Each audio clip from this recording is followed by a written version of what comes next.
There is a man who has made contingency plans to kill gods.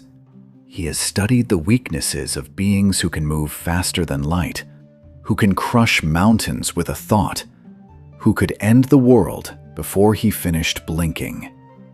He has written down, in careful handwriting, exactly how he would put each of them in the ground if he ever had to. The most powerful people in the universe are afraid of him, and he has no powers at all. He is just a man in a costume. A very rich, very angry, very tired man in a costume shaped like the thing that frightened him most as a child. And here is the part nobody tells you. Here is the secret buried under all the gadgets and the growl and the myth. That man is still 8 years old. Somewhere underneath the armor, underneath the billion-dollar fortune and the satellite surveillance and the army of children he trained to fight beside him, there is a small boy kneeling on wet pavement in a narrow alley, watching 2 strands of pearls bounce and scatter across the concrete, like little white planets coming loose from their orbit. He has been kneeling there for decades. He has never gotten up. Everything else, the cave, the war, the city he swore to save, all of it is just a very elaborate way of refusing to get up. So before we talk about the Joker, before we talk about the broken backs and the murdered sons, and the woman in the cat mask who keeps slipping out of his hands, I need you to understand one thing about Batman. Almost nothing he does is actually about catching criminals. It's about a promise a child made in the dark. And the terrible, beautiful, unbearable truth of his entire life is that it's a promise he can never, ever keep. Because you cannot unmurder your parents. You can stop 1,000 other murders. You can become the most feared protector a city has ever known. You can build a legend so large that grown men go pale at the shape of a shadow. But you cannot reach back into that alley and put the bullets back in the gun. And every single night that he goes out, he is reaching anyway. So how does a boy become this? How does grief calcify into armor? How does love, because make no mistake, this is a story about love, twist itself into something that looks so much like rage that even he can't always tell the difference? Let's go back to the beginning. Back before the cape. Back before the name. Back to a city called Gotham and a family that had everything, and a night that took all of it away. His name was Bruce Wayne, and for the first 8 years of his life, he was, by every measure that matters, one of the luckiest children alive. The Waynes were old money in Gotham, and in Gotham, old money meant something close to royalty. They had been there almost as long as the city itself, building it, funding it, holding it together with their fortune the way you might hold a cracked vase together with your hands and hope. Their name was carved into buildings, their faces hung in galleries. Wayne Manor sat on a hill above the city like a watchful parent, all stone and history and warm light spilling out of tall windows. And inside that house lived 3 people who genuinely, deeply loved each other. That's the part people skip when they tell this story. They jump straight to the tragedy because the tragedy is the engine. But you can't understand the wound if you don't understand what got cut. Bruce wasn't born broken. He was born into tenderness. His father was Thomas Wayne, and Thomas was not the kind of rich man you've been trained to expect. He was a doctor. A surgeon, actually, one of the best in the city, and he didn't have to be. He could have spent his entire life sailing and signing checks and letting the Wayne fortune multiply itself. Instead, he put on scrubs and went into operating rooms and saved the lives of people who could never have afforded to be saved. He believed, with a kind of stubborn, unfashionable sincerity, that money was only worth anything if it built something. That a Wayne who only took was no Wayne at all. Remember that. Hold on to it. Because that belief is going to echo down through everything his son becomes, in ways neither of them could ever have imagined. And then there was his mother, Martha. If Thomas was the conscience of the family, Martha was its warmth. She came from her own money, the Kane fortune, and she could have been content to be a name on a guest list. Instead, she ran charities, funded the parts of Gotham the city itself had given up on, opened her arms to the orphans and the sick and the forgotten. She wore a string of pearls. Those pearls, the ones you already know about, the ones we are not ready to talk about yet. And to her young son, she was the safest place in the entire world. These were the people who made Bruce. A father who taught him that strength exists to protect the weak. A mother who taught him that no one is beyond saving. Take those two lessons, hand them to a grieving child, and let them ferment for 20 years in the dark, and you get a man who will throw his body in front of bullets for strangers, but who will never once let himself be saved. But I'm getting ahead of myself. The Bruce of those early years was a quiet, watchful kid, curious to the point of obsession, the kind of child who didn't just ask why, but who couldn't sleep until he knew. He noticed things, patterns, details, the small tells in how grown-ups behaved. Looking back, you can already see the detective taking shape in him, the part of his mind that refuses to let a question rest. It was a gift. Later, it would become a curse. Because a mind that cannot stop asking why is a wonderful thing to aim at a locked case file, and an absolute torment to aim at the murder of your own mother. And there's one more thing from his childhood you need to know. One small, strange afternoon that the universe seems to have arranged on purpose, like a cruel little rehearsal. He was playing in the grounds of the manor, the way children do, running through the long grass, ignoring the boundaries adults set. And the ground gave way beneath him. He fell. Down through a hole he hadn't known was there, down into the dark, into a cavern beneath the estate that no one had touched in 100 years. And in that dark, something woke up. Bats. Thousands of them, pouring out of the black in a screaming, churning cloud, wings against his face, claws in his hair, the sound of them filling the world. A small boy at the bottom of a hole, alone, surrounded by the things that live where the light doesn't reach. He was terrified. Of course he was. It is one of the oldest fears there is. The dark, the swarm, the wings in your face. His father pulled him out, held him, told him it was all right. And the moment passed, the way childhood terrors do, folded away into the back of his memory. But the universe doesn't forget. And neither, it turns out, would Bruce.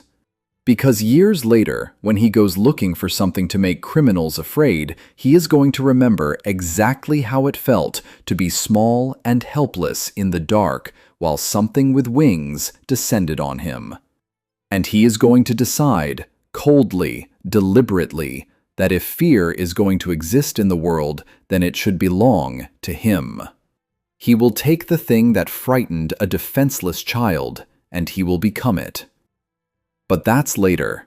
That's after. First, there has to be a before. And the before is almost unbearably gentle. Picture it. A cold night in Gotham. The Wayne family going to the theater. To a movie, the three of them together, the way ordinary families do. Except nothing about the Waynes is ordinary except this one perfect ordinary thing. A boy between his parents in the flickering dark of a cinema, watching a story about a masked man who fights for justice. A man in a cape and a hat who terrifies the wicked and protects the innocent. Let that sink in. The last completely happy memory Bruce Wayne would ever have was watching a story about a masked vigilante. And in a few minutes, he is going to step out of that theater into a real story about why the world needs one. The film ends. They step out into the cold. And somewhere in the geography of that evening, a decision gets made. Maybe to walk a little, maybe to take a shortcut, Maybe nothing more than the small accidental choice that turns a left into a right.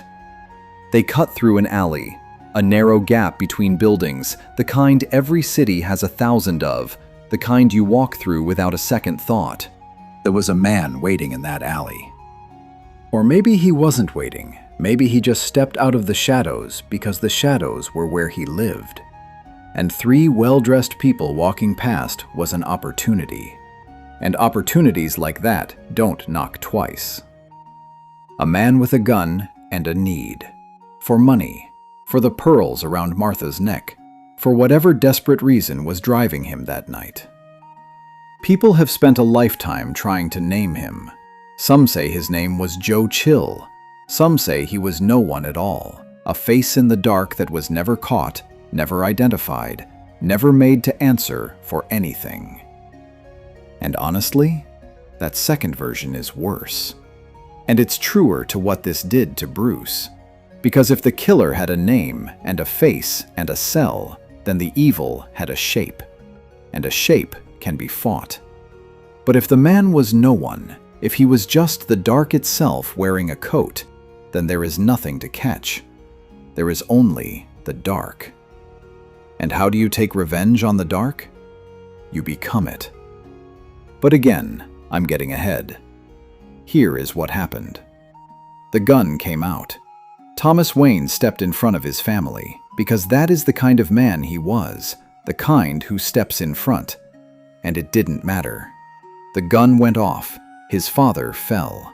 His mother screamed, and the gun spoke again, and the pearls. Martha's pearls, the string she wore against her throat, broke.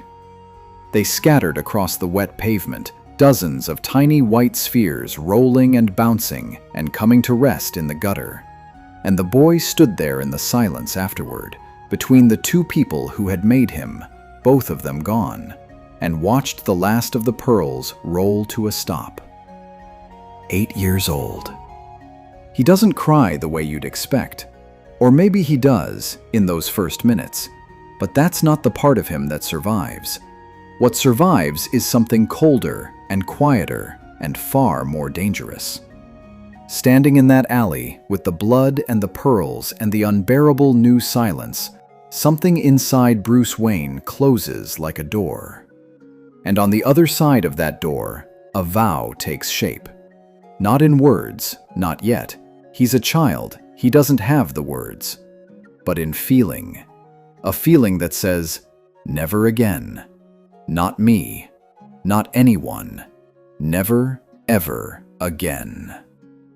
He didn't know it yet, but he had just written the rest of his life. Every choice he would ever make, every relationship he would ever ruin, every night he would spend bleeding in the rain, was already there, coiled inside that single feeling in the dark. Never again. And here's the cruelty of it. It's a beautiful vow. It's the most loving thing a person could possibly swear. He looked at the worst thing in the world and decided to spend his life making sure no other child ever had to feel it. There is nothing wrong with that promise. The problem was never the promise. The problem was that he made it at 8 years old and then never let himself grow up enough to question it. He froze. Right there, in that alley, the clock stopped.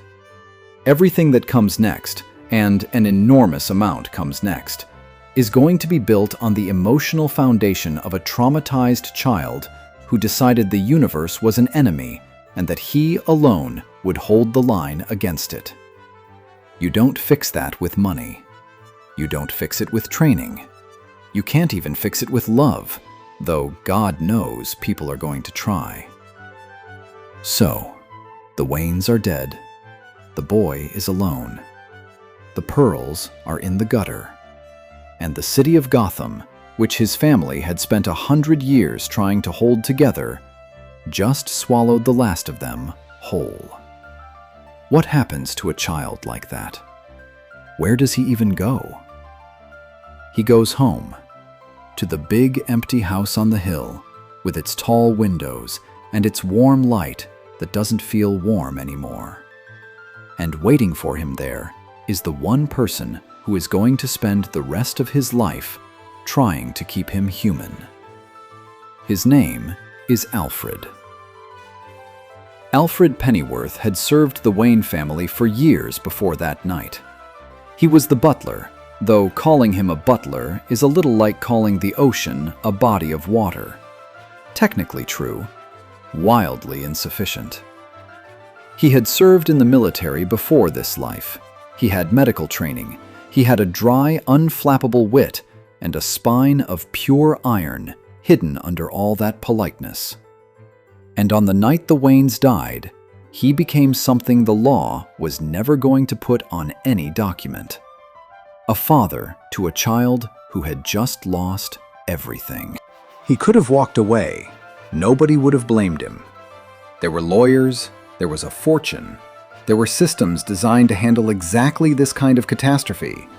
Boarding schools, distant relatives, men in suits who could make the inconvenient grief of an orphan disappear into a managed estate.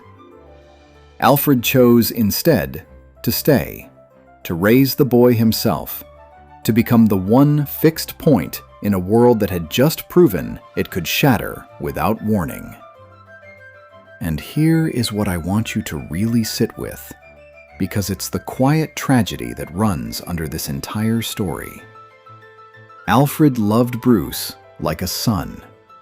And from that very first night, Alfred could see exactly where the boy was heading, could feel the cold thing taking root in him.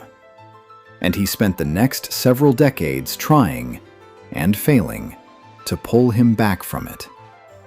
Every warm meal, every gentle joke, every, perhaps, Master Bruce, you might consider sleeping.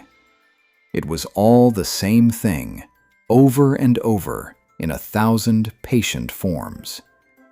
It was a man saying, "Please, please don't disappear into this. Please stay here with me in the land of the living." Bruce heard him. He just couldn't obey. The grief didn't fade the way grief is supposed to. In most people, even terrible loss eventually softens into something you can carry. Bruce's didn't soften. It hardened. He took that raw, screaming wound and he started, slowly, methodically, to build something on top of it. Because the unbearable thing about being 8 and powerless in an alley is the powerlessness. And a brilliant, obsessive, traumatized child does not sit with powerlessness. He declares war on it. So Bruce made a decision that no 8-year-old should ever have to make, and then he spent the next 20 years executing it with a discipline that would have frightened most grown adults. He decided that he was going to make himself into a person who would never be helpless again. Not just for himself, for everyone. He was going to become so strong, so smart, so prepared, so utterly without weakness, that the thing that happened in that alley could never happen to anyone he was there to protect. You can already feel the trap closing, can't you? Because there is no such person. There is no level of preparation that makes you immune to a random gun in a random alley. The thing he was trying to become doesn't exist. But he was 8, and he was grieving, and he didn't know that yet. He'd spend a lifetime finding out. The early years in the manor were strange and lonely. A boy and his guardian rattling around in a house built for a dynasty. Bruce buried himself in study the way other kids bury themselves in play. He devoured everything: sciences, history, languages, criminology, anything that might bring order to a world that had revealed itself to be chaos. He trained his body. He pushed himself. The other children of Gotham's elite went to parties. Bruce went to the gym and the library, and increasingly to that dark cavern under the house, the one he'd fallen into as a child, the one full of bats. He started going down there on purpose, sitting in the dark, listening to the wings, learning, slowly, not to be afraid. Think about that. A grieving boy deliberately returning to the place of his earliest terror again and again, until the terror belonged to him. He was already, without quite knowing it, doing the central work of his entire future.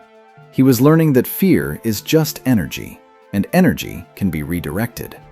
That the thing in the dark doesn't have to be the thing that hunts you, it can be the thing you become. But study and training in a basement weren't enough, not for what he had in mind.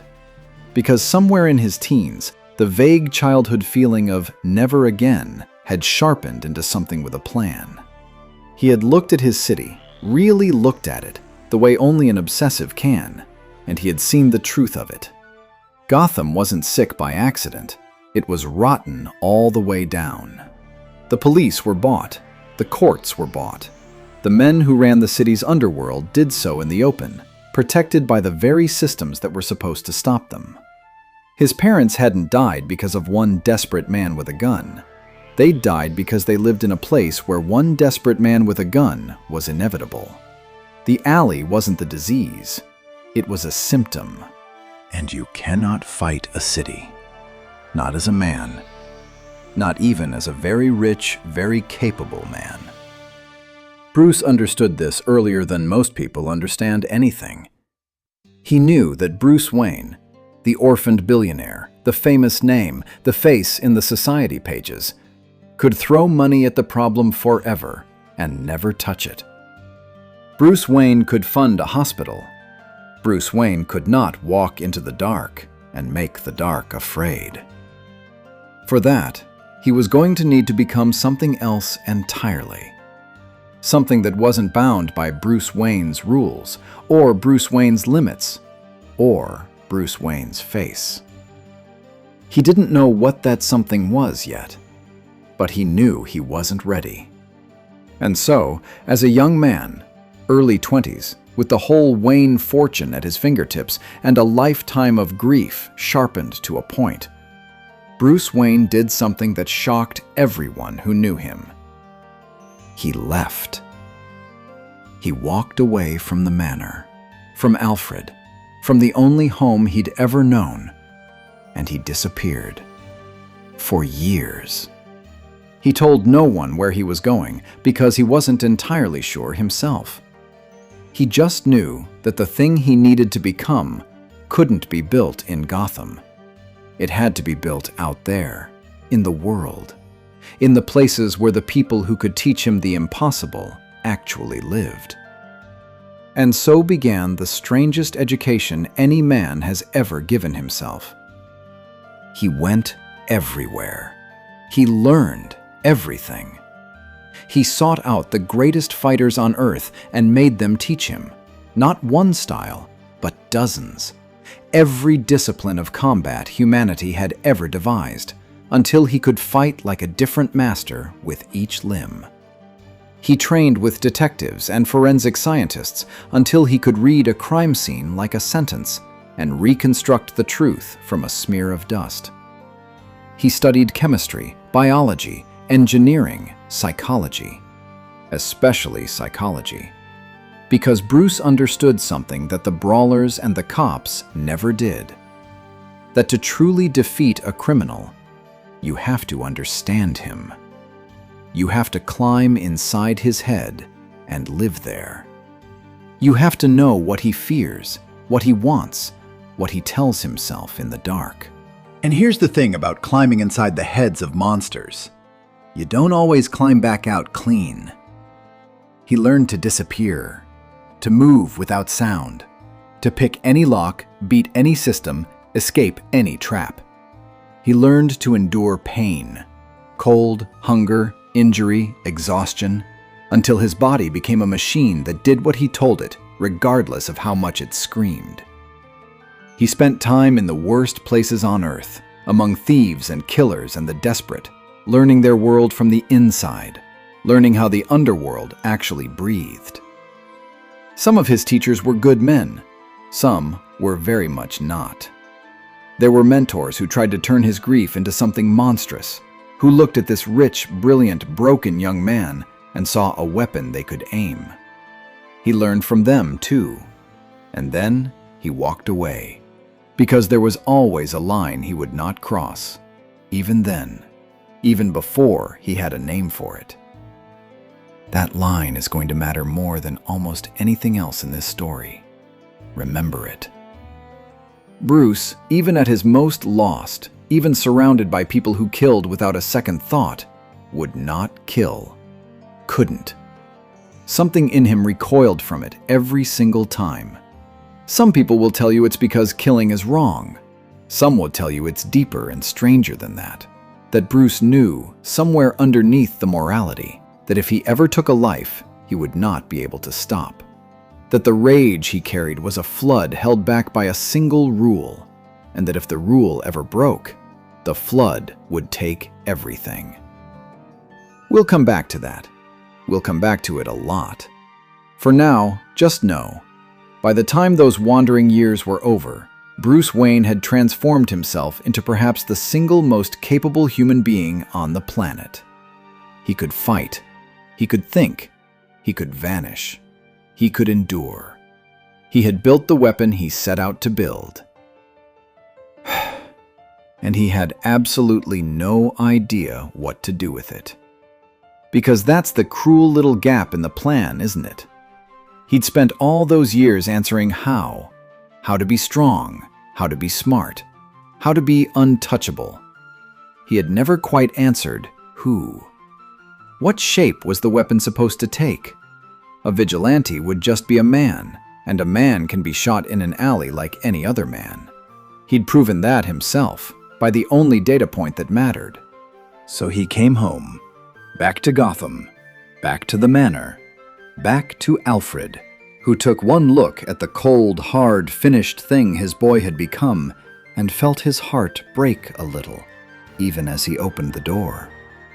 And Bruce, restless and ready and still unsure of the final piece, decided to test himself. He put on a disguise, crude by his later standards, and went out into the worst part of the city to fight crime for the first time. It went badly. Not catastrophically. He won most of the fights. But he came home that first night, beaten, bleeding, and shaken. Because he'd learned something his training hadn't taught him.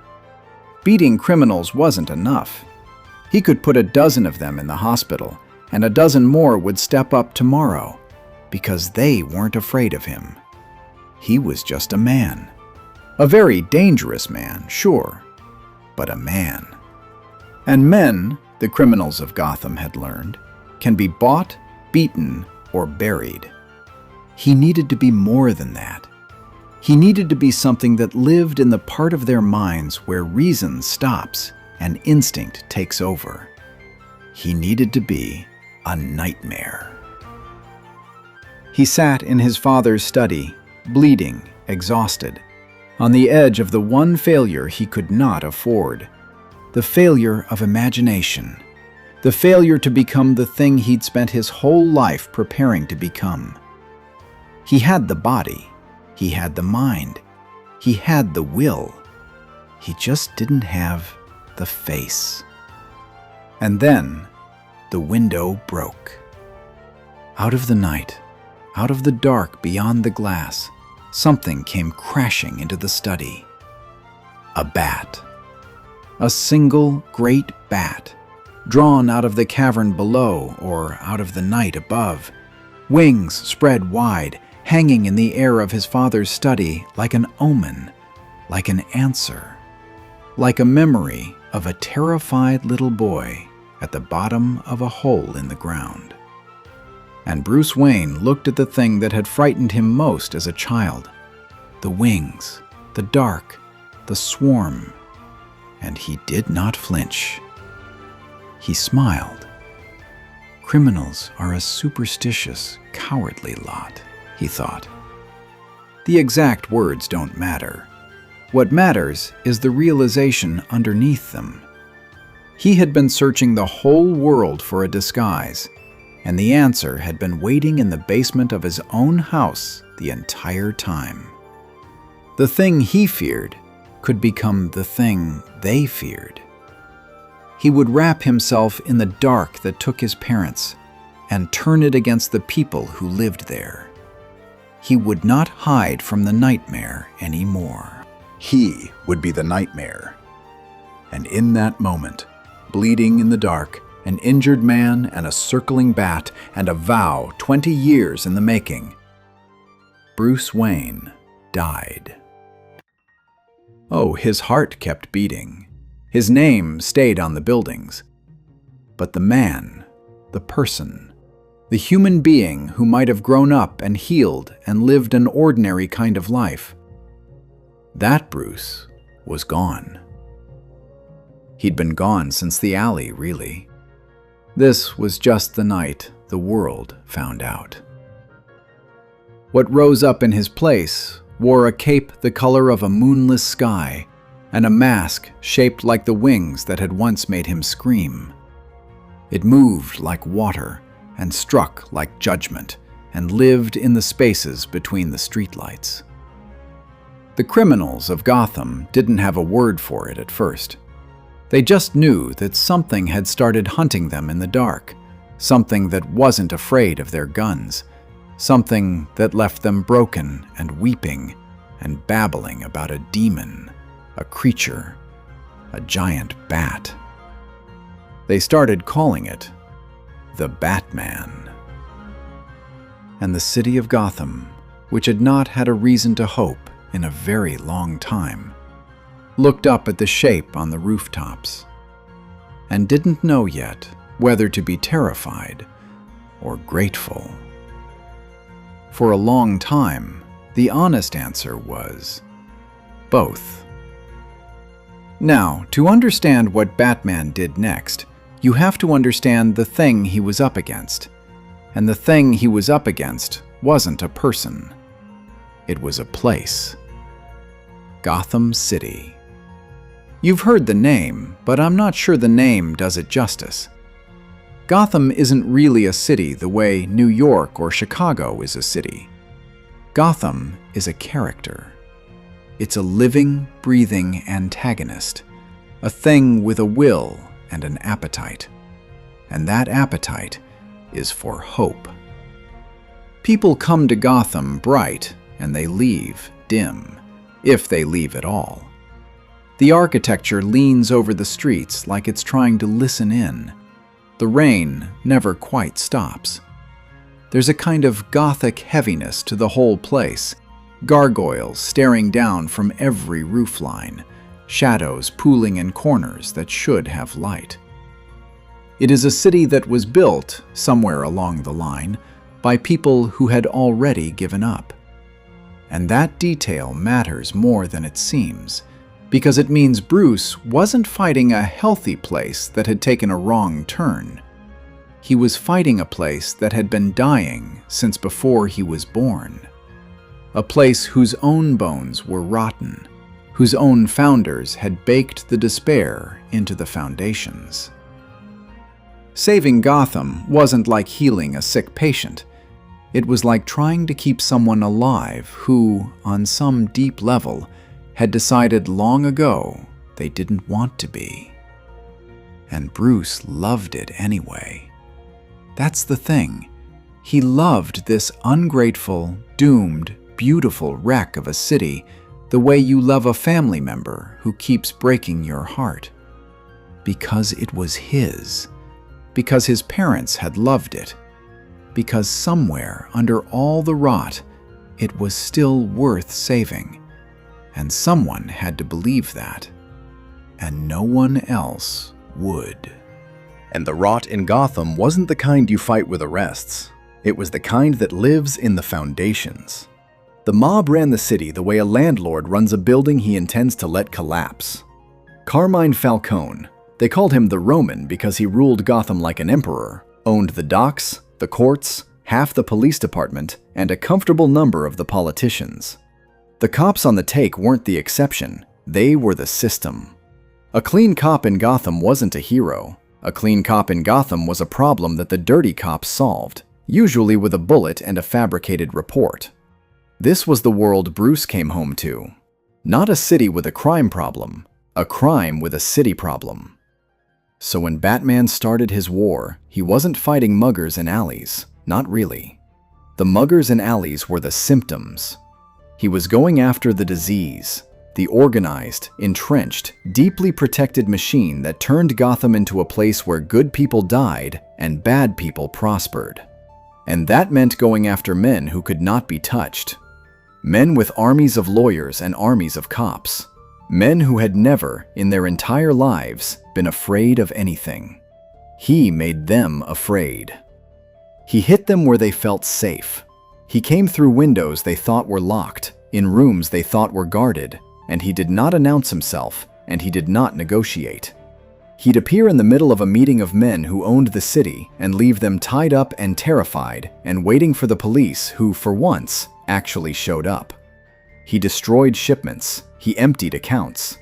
He turned their own paranoia into a weapon, because once the criminals of Gotham believed in him, once the legend took hold, he didn't even have to be there.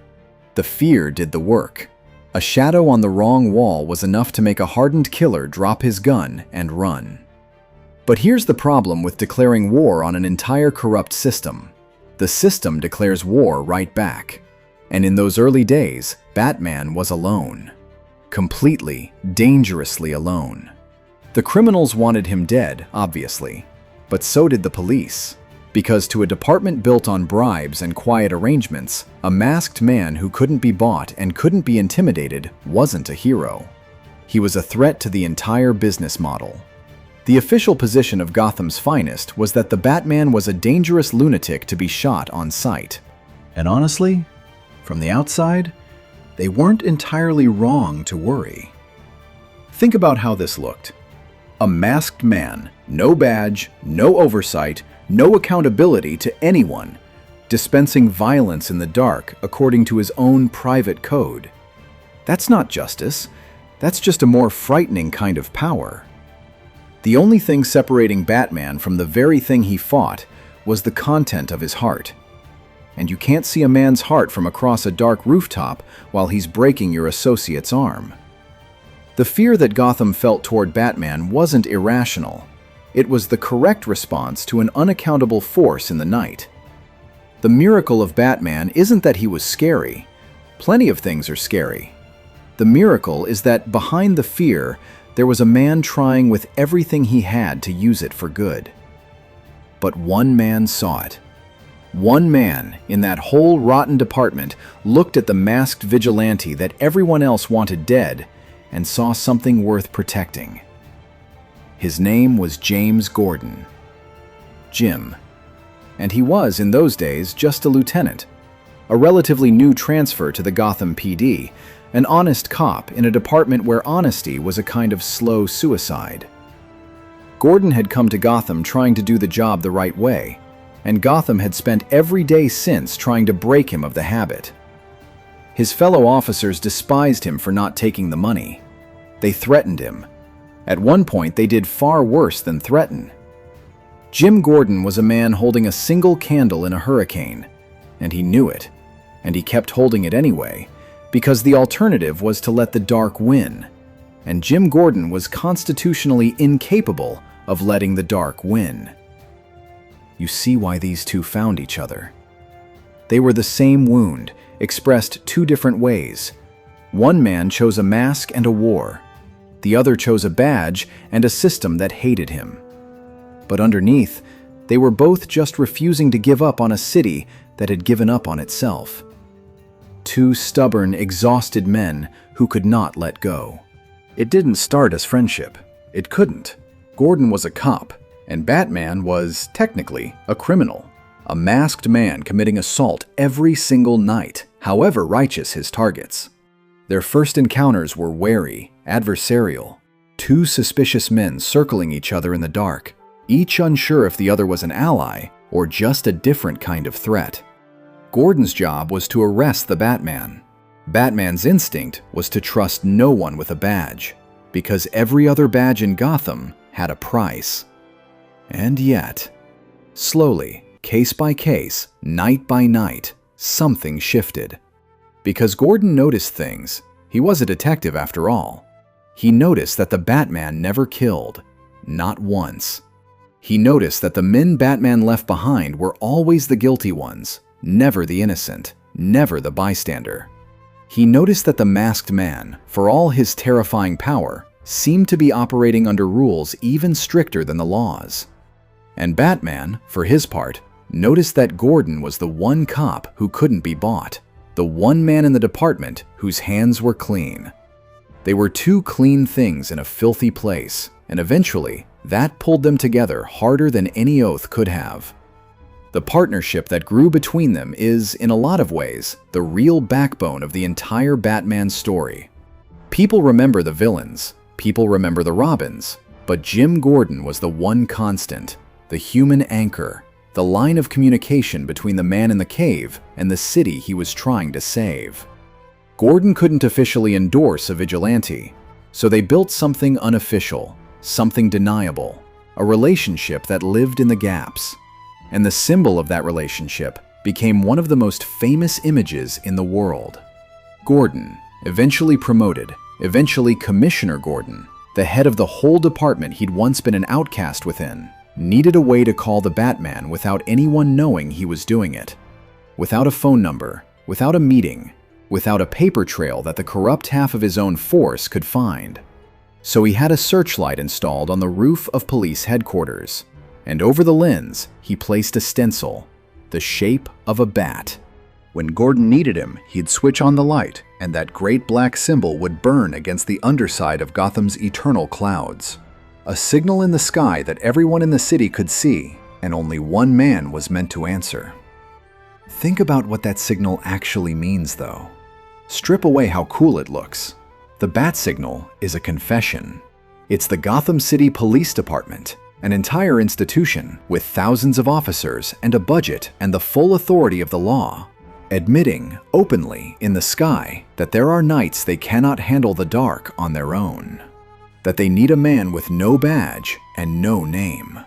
It's the most powerful institution in the city calling out for help into the void and praying that the void answers. And it did. Night after night, year after year, the light went up and the shadow came down. For a long time, that was the closest thing Batman had to a hand reaching back toward him. Because here's the loneliness that lived underneath all the early heroics, the part of those years that doesn't make it into the legend. Bruce was winning. He really was.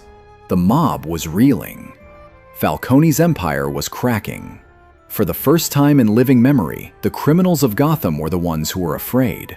By every external measure, the plan was working.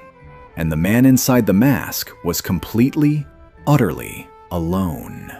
He'd built a life with no room in it for anyone. By day, he played a role. Bruce Wayne, the shallow billionaire playboy, the careless heir who threw parties and dated models and never thought a serious thought in his life. It was a performance, a mask over the mask, designed to make absolutely sure that nobody would ever connect the vacant rich man in the tabloids with the creature on the rooftops. And it worked.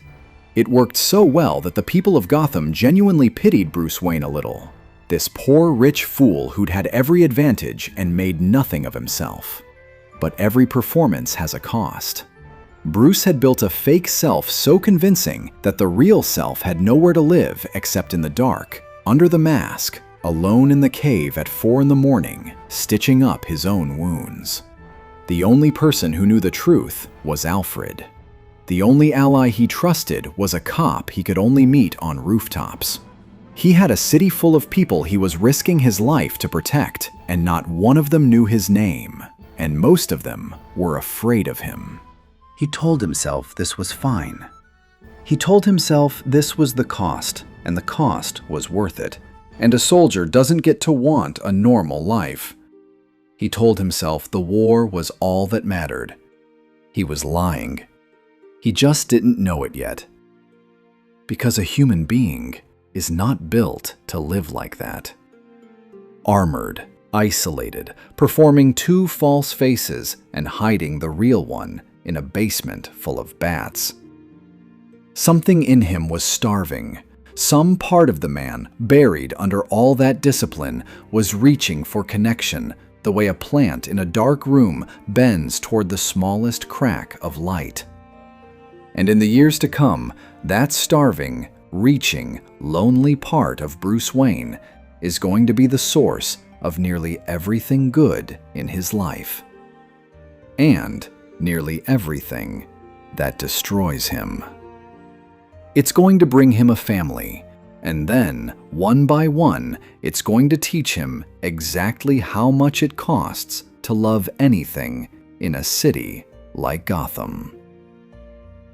Something strange started happening in Gotham once the Batman took hold, and it's a pattern so unsettling that Bruce himself would spend years lying awake over it.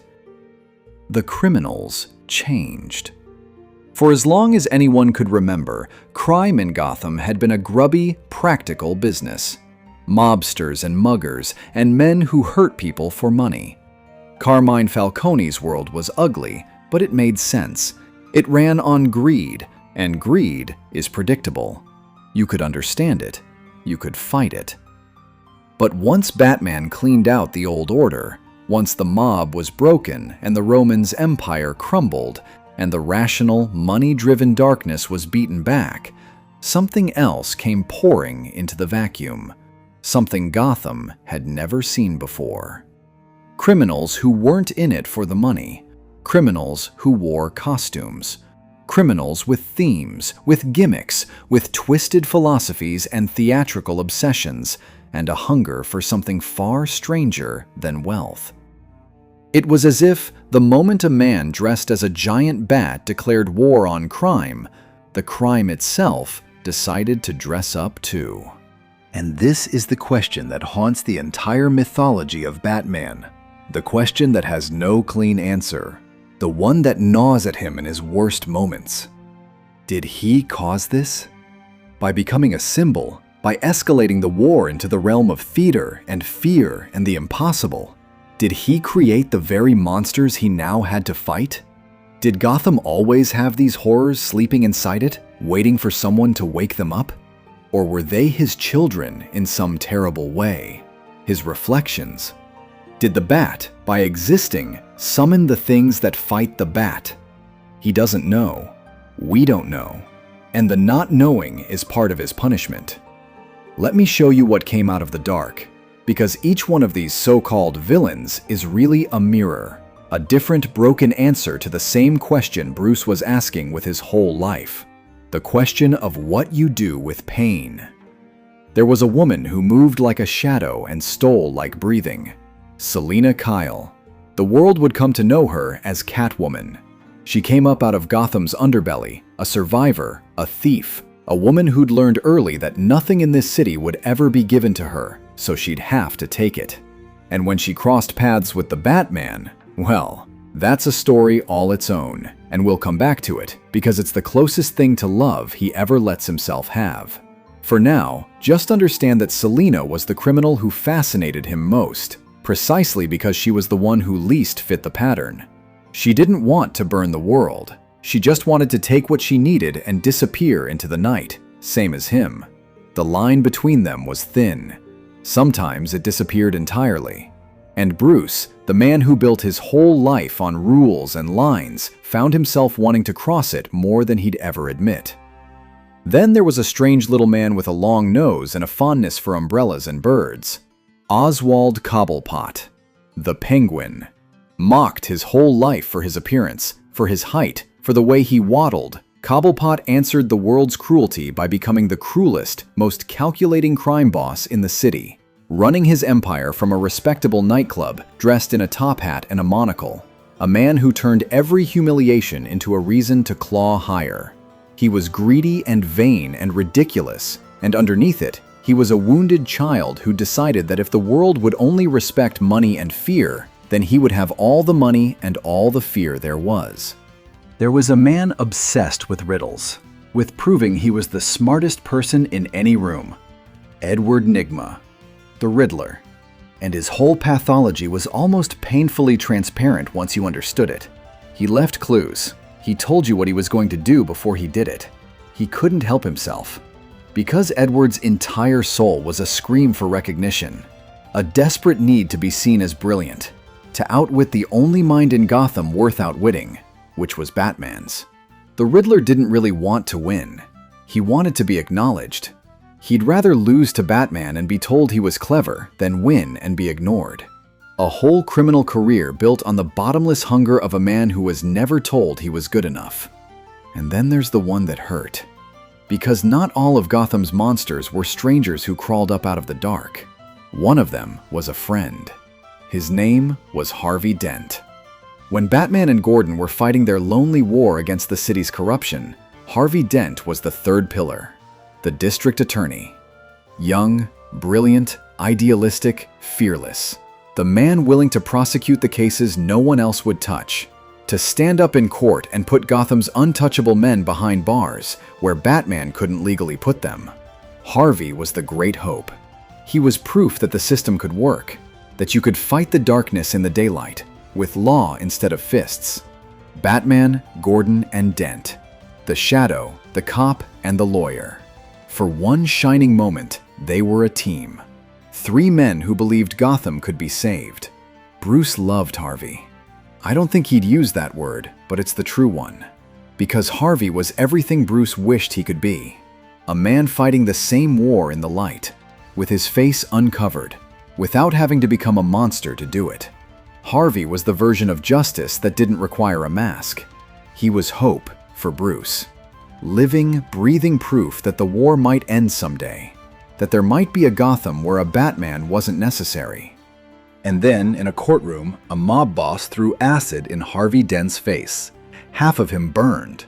Half of that handsome, hopeful face melted into something out of a nightmare, scarred and ruined, while the other half stayed untouched, still beautiful, still the Harvey everyone had loved.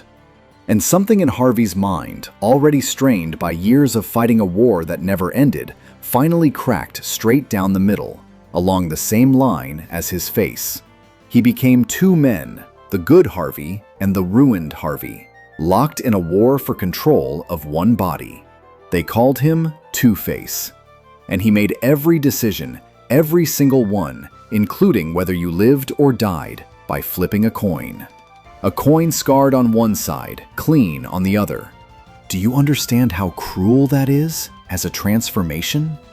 Harvey Dent spent his whole career believing in justice, in fairness, in a world where outcomes were earned.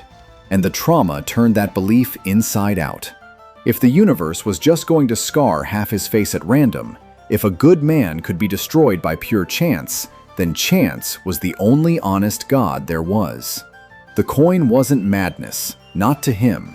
The coin was the truest thing he'd ever found. The coin didn't lie, didn't take bribes, didn't play favorites. The coin was the only fair judge in a city that had no fairness left. And Bruce had to watch it happen. Had to watch his friend, the great hope, the proof that the war could be won, become one more monster he'd have to fight in the dark. Harvey Dent's fall taught Bruce something he would never quite recover from. It taught him that the line between the people who save Gotham and the people who destroy it is thinner than the width of a coin.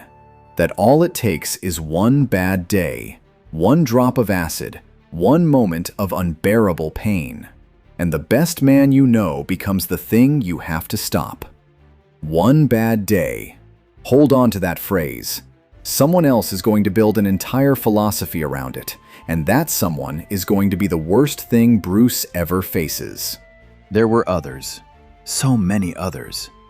There was Victor Fries, a brilliant scientist who turned to crime for the most heartbreaking reason imaginable. His wife Nora was dying of an incurable disease, and Victor froze her, suspended her at the edge of death, trying desperately to buy time to find a cure. And when the experiment went wrong, when an accident left Victor unable to survive outside sub-zero cold, he became Mr. Freeze, a man sealed inside a refrigerated suit, his heart as cold as his skin, committing crimes not out of greed or madness, but out of a grief so total it had frozen solid. Everything he did for Nora. Every robbery funded the search for her cure. Mr. Freeze isn't a villain who wants to hurt the world. He's a man who loved someone so much that losing her turned him to ice. And if that sounds familiar, if a man whose love curdled into something cold and monstrous after he lost the person who mattered most sounds like someone we've already met, then you're starting to understand the trick Gotham plays on Bruce, over and over. Almost every monster he fights is just a darker draft of himself. Victor Fries loved a woman and lost her and froze. Bruce loved his parents and lost them and put on a cape. The difference between them is real, and it matters enormously, but it's smaller than Bruce would ever be comfortable admitting. There was the Scarecrow, Jonathan Crane, a psychologist obsessed with fear, who weaponized terror itself, dosing his victims with toxins that made them hallucinate their deepest nightmares. Think about that one in particular. A man whose entire weapon is fear, against a man whose entire identity is built on weaponizing fear. Crane and Batman are doing the exact same thing. They've both decided that fear is the most powerful force in the human mind, and they've both built their lives around controlling it. The only difference is which way they point it. When Scarecrow dosed Batman with his fear toxin, and he did, more than once, what do you think Batman saw? What's the deepest nightmare of a man like that?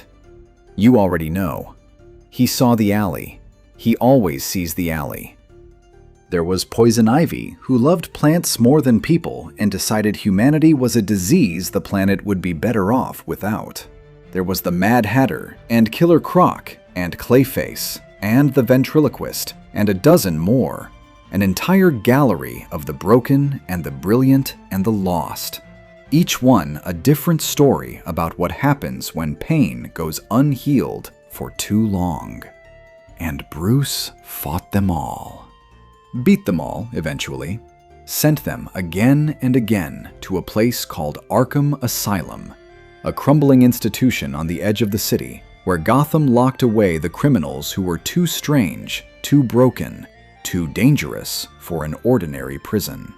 Arkham was supposed to be a hospital, a place of treatment, of healing.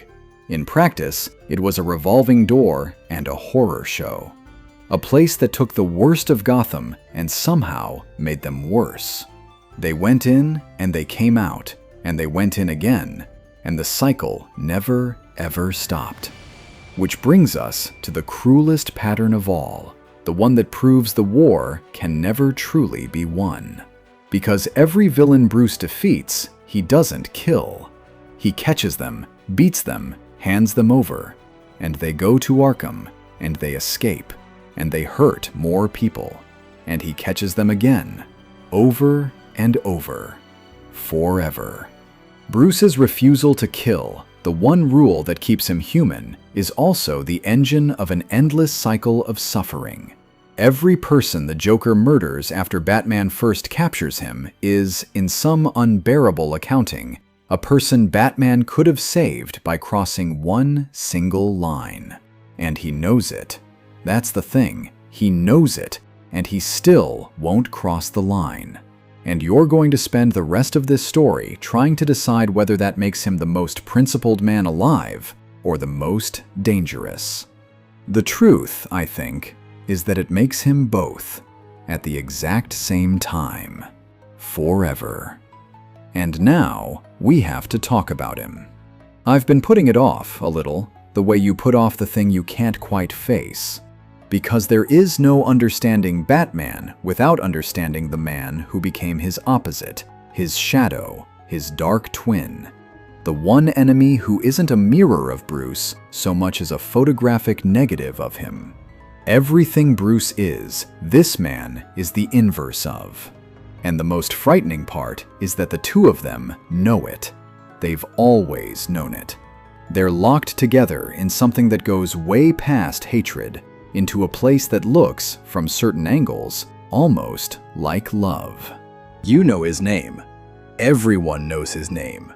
The Joker. Here's the first thing you have to understand, and it's the thing that makes him so much worse than every other monster in Gotham. The Joker has no origin. Not a real one. Bruce, the world's greatest detective, the man who can reconstruct an entire crime from a single fiber, has never been able to learn who the Joker actually is. No name that holds up, no history that checks out, no fingerprints in any system. The Joker himself, on the rare occasions he talks about his past, tells a different story every time. He remembers it one way on Monday and another way on Tuesday, and he genuinely doesn't seem to care which is true. He prefers it that way. If he has to have a past, he says, he'd rather it be multiple choice. Now sit with how horrifying that is, specifically to Bruce, because Bruce's entire being is organized around a single knowable origin. One night, one alley, one cause. Bruce understands himself completely, too completely maybe, frozen in that perfect, terrible clarity. The Joker is the opposite. He's a man with no cause, no center, no knowable why. He's chaos given a face, and you cannot fight chaos the way you fight a man. You cannot understand it, predict it, reason with it, or even truly defeat it, because it doesn't want anything. It can't be bargained with because it has no goal you could threaten. It just wants the world to admit what the Joker believes it secretly is: a joke, a meaningless accident, a cruel punchline with no setup. There is one story he tells about himself more than others, and it might even be true, or true enough. A man who had nothing. A failed comedian maybe, who couldn't make anyone laugh, drowning in debt, with a pregnant wife and no way to feed her.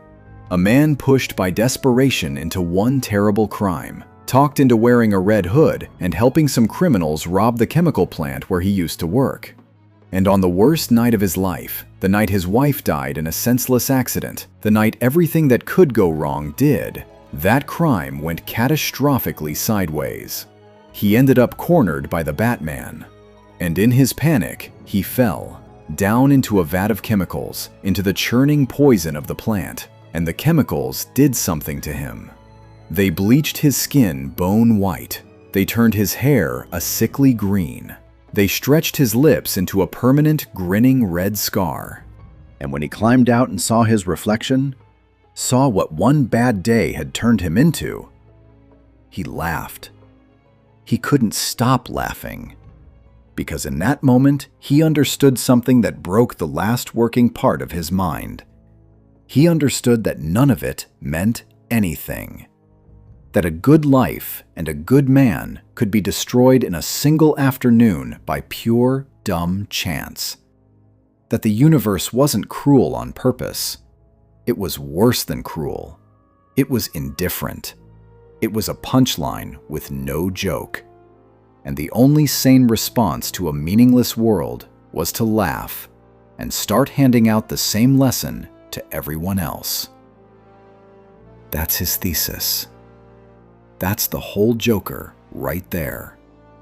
He believes that everyone is just one bad day away from being exactly like him.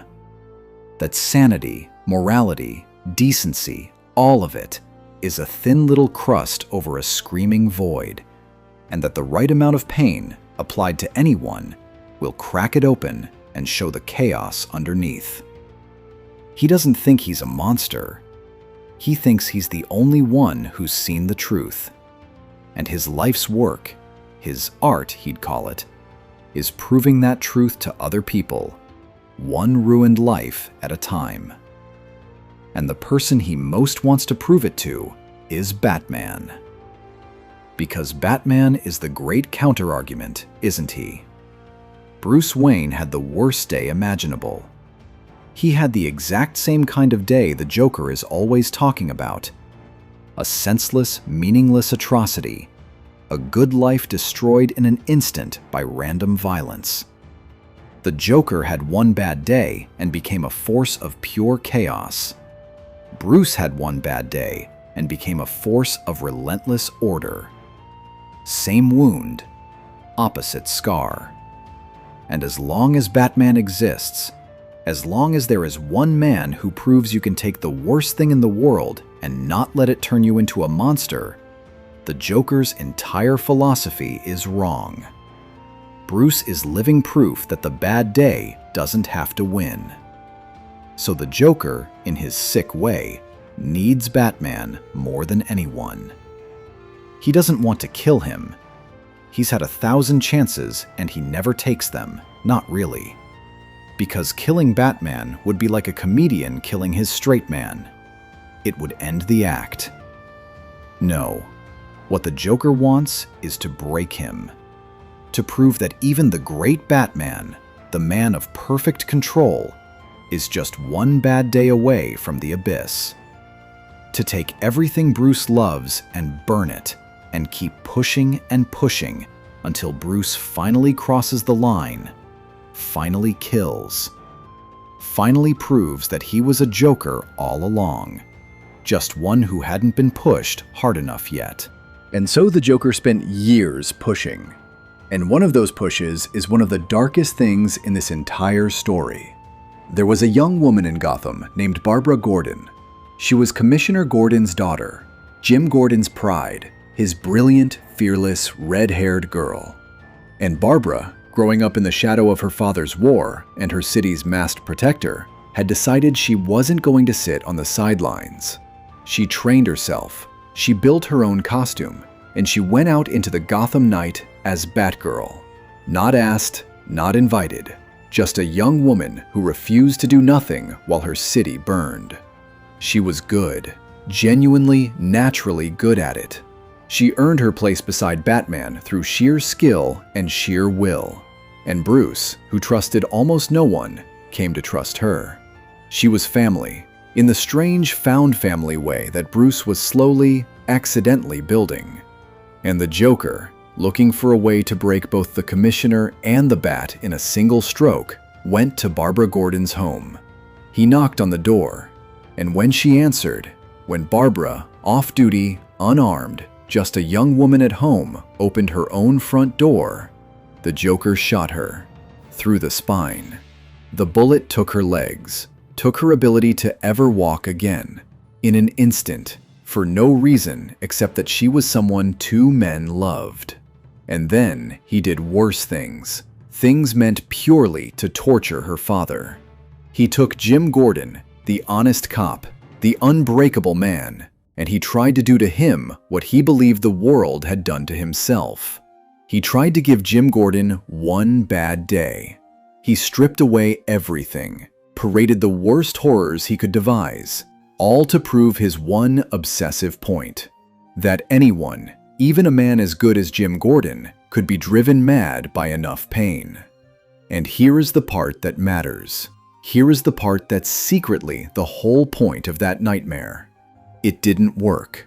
Jim Gordon endured the worst the Joker could throw at him, lost his daughter's ability to walk, was tortured in body and mind, and he came out the other side still Jim Gordon, still demanding that the Joker be brought in by the book, still refusing to become a monster, even then, even after that.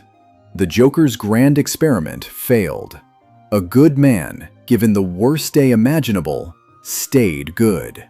The thesis was wrong. But it wasn't free. Nothing in Gotham is ever free. Barbara Gordon would never walk again. And the Joker, the man who did it, who shot a young woman in her own doorway to make a philosophical point, that man caught him. Of course he caught him. And then Batman did what he always does. He didn't kill him. He brought him in, back to Arkham, from which the Joker would inevitably escape, to hurt someone else. You see the trap tightening. You see what the no-kill rule costs, in real flesh and real blood and real ruined lives. There is a version of this story where Batman kills the Joker the first time he meets him, and Barbara Gordon walks for the rest of her life, and a future son of Gotham doesn't die in a warehouse. But we're not there yet. Hold on. There is that version, and Bruce knows that version exists. He carries it. Every single person the Joker has ever hurt is a weight Bruce has chosen to pick up rather than break his one rule. Why? Why won't he do it? It would be so easy. He's had the Joker at his mercy 100 times. Some people think it's about morality, and it is, partly. Bruce believes that if he becomes judge, jury, and executioner, then he's no better than the men he hunts. That the only thing separating his war from theirs is the line he refuses to cross. That's the noble answer, and it's a real one.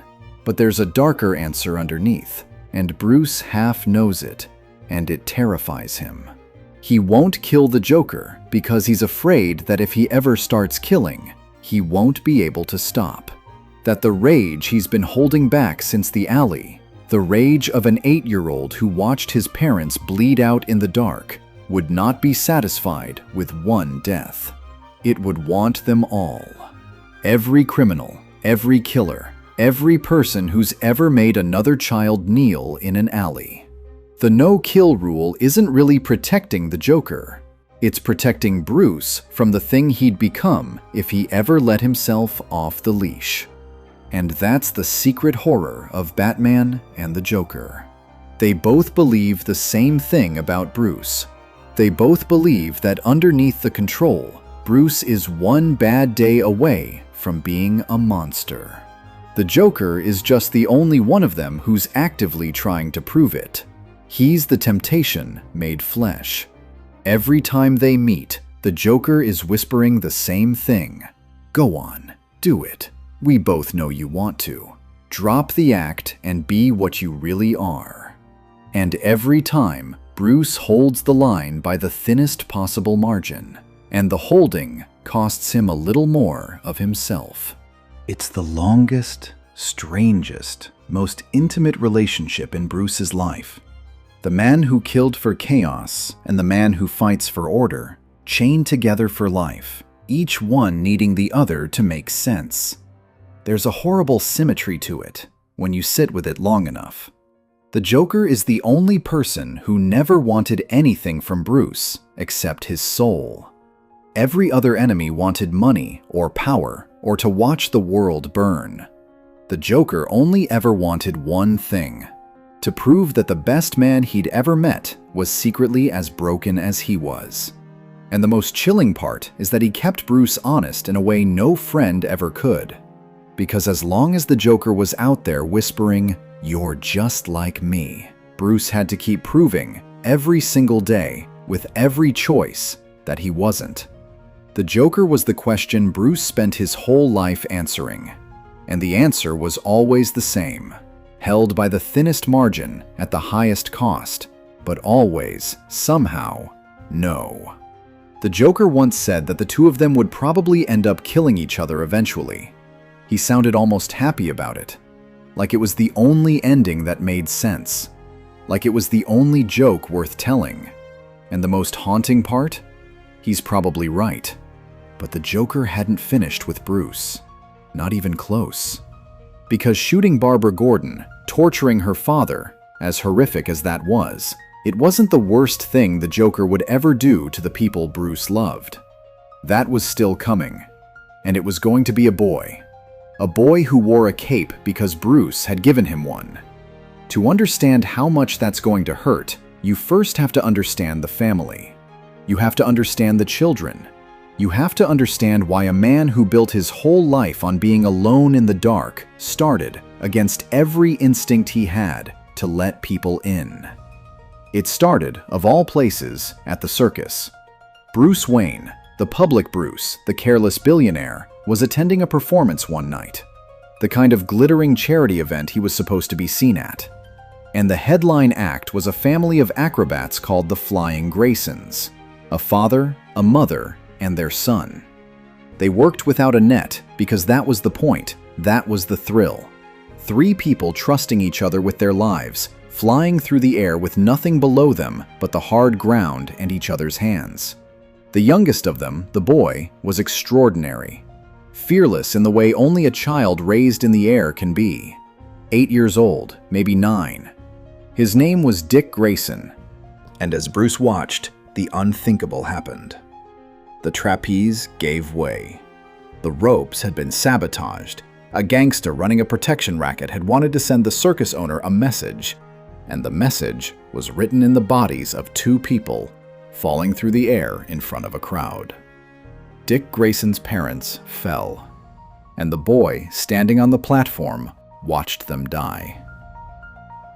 Now, I want you to imagine Bruce Wayne sitting in that audience, watching a child the exact age he had been, stand frozen in horror as his entire world is taken from him in an instant of senseless violence. In public, helpless, in the dark. He didn't see a stranger's tragedy. He saw himself. He saw the alley. He saw a small boy at the bottom of a hole that nobody pulls you out of. And in that moment, something in Bruce that had been locked away since his own parents died, some buried instinct toward tenderness, toward rescue, toward not letting it happen again, broke loose. He took the boy in, made himself Dick Grayson's legal guardian, brought him home to the manor, to Alfred, to the big empty house that had once held a grieving child, and now held two. Here's what's interesting though, and it's the first sign that Bruce's relationship to his own pain was more complicated than even he understood. Because Bruce didn't take Dick in and try to give him a normal childhood. He didn't shield the boy from the darkness and let him heal in peace. Bruce had buried his own grief in training, in war, in the Cape. And so when he looked at this grieving child, burning with the exact same need for justice he'd felt, Bruce did the only thing he knew how to do. He trained him. He gave the boy a costume, and he took him into the night.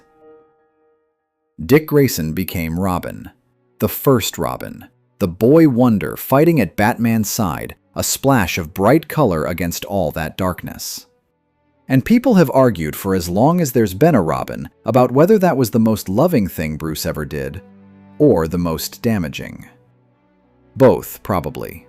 Always both with Bruce.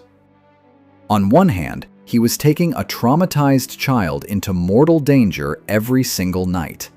What kind of guardian does that?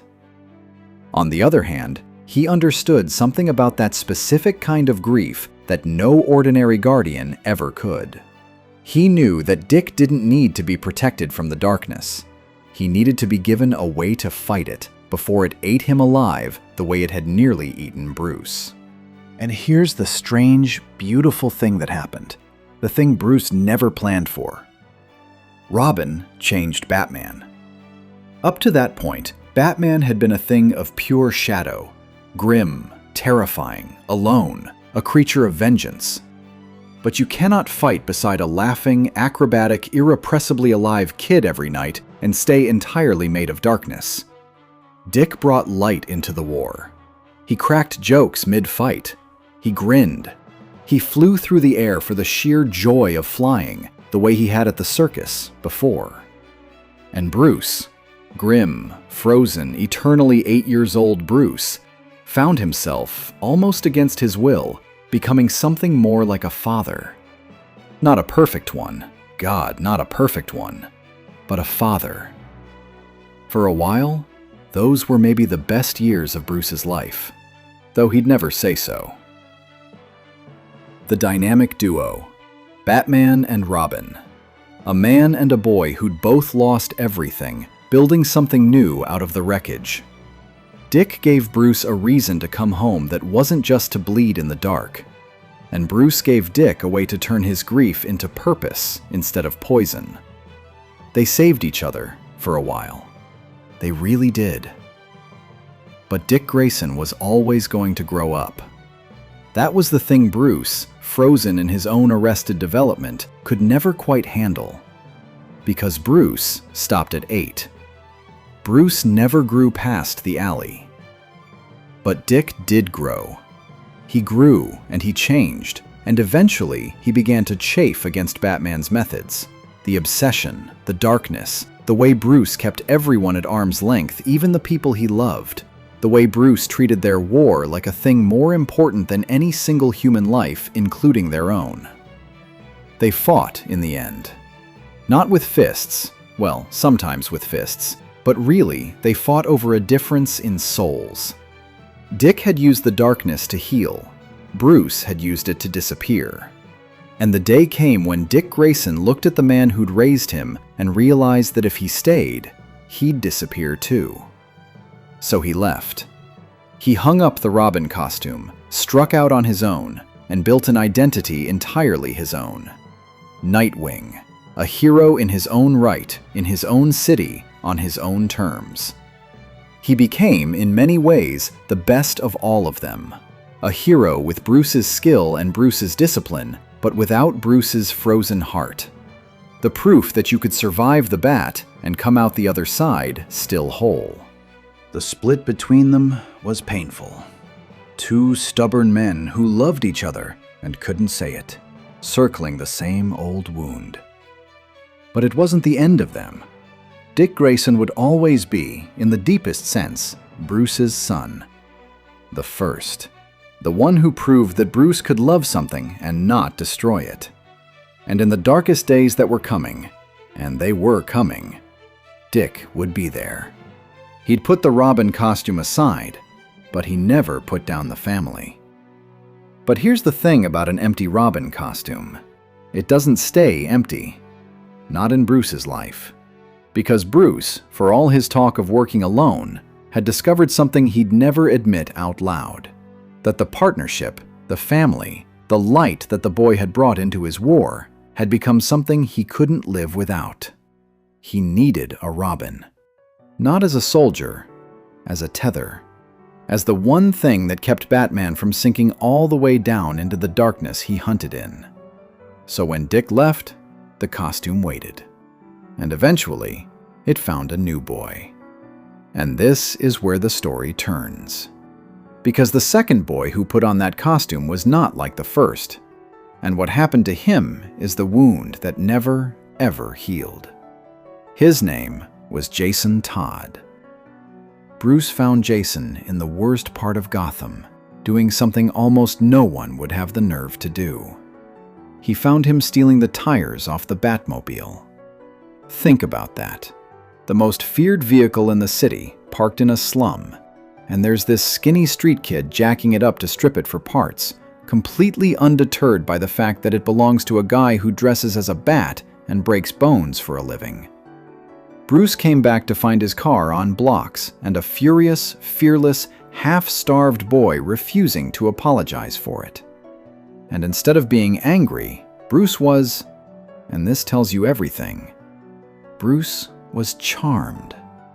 Here was a kid with nothing, abandoned by a dead father and a lost mother, surviving on pure nerve in the meanest streets in the world. And rather than break, he decided to come out swinging at the universe that had wronged him. Bruce saw the alley again. He always saw the alley. But this time, it was different. Dick Grayson's grief had been the clean, sharp grief of a loved child who lost everything in an instant. Jason Todd's pain was older, dirtier, angrier. The slow, grinding damage of a kid the world had never wanted in the first place. And Bruce, who maybe should have learned by now that the cape doesn't fix what's broken, looked at this furious boy and decided he could save him too. He took Jason in, made him the second Robin. And here's where it gets complicated, and honest, and human. Jason was not Dick. Jason didn't have Dick's natural grace or Dick's irrepressible light. Jason was angrier, more volatile. He'd been hurt in ways that left a permanent edge on him, a willingness to go further, hit harder, push past the lines that Dick had always respected. There were moments, Bruce would never be sure, and the not being sure haunted him, where Jason seemed almost too eager for the violence, where the rage in him looked less like justice and more like something Bruce recognized from his own worst nights. But Bruce loved him. That's the thing that matters. For all their friction, for all the worry, Jason Todd was his son. A difficult son, an angry son, a son who reminded Bruce a little too much of the darkness in himself, but a son.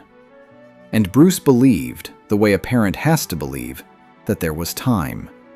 Time to reach him, time to teach him, time to pull him back from the edge before he went over.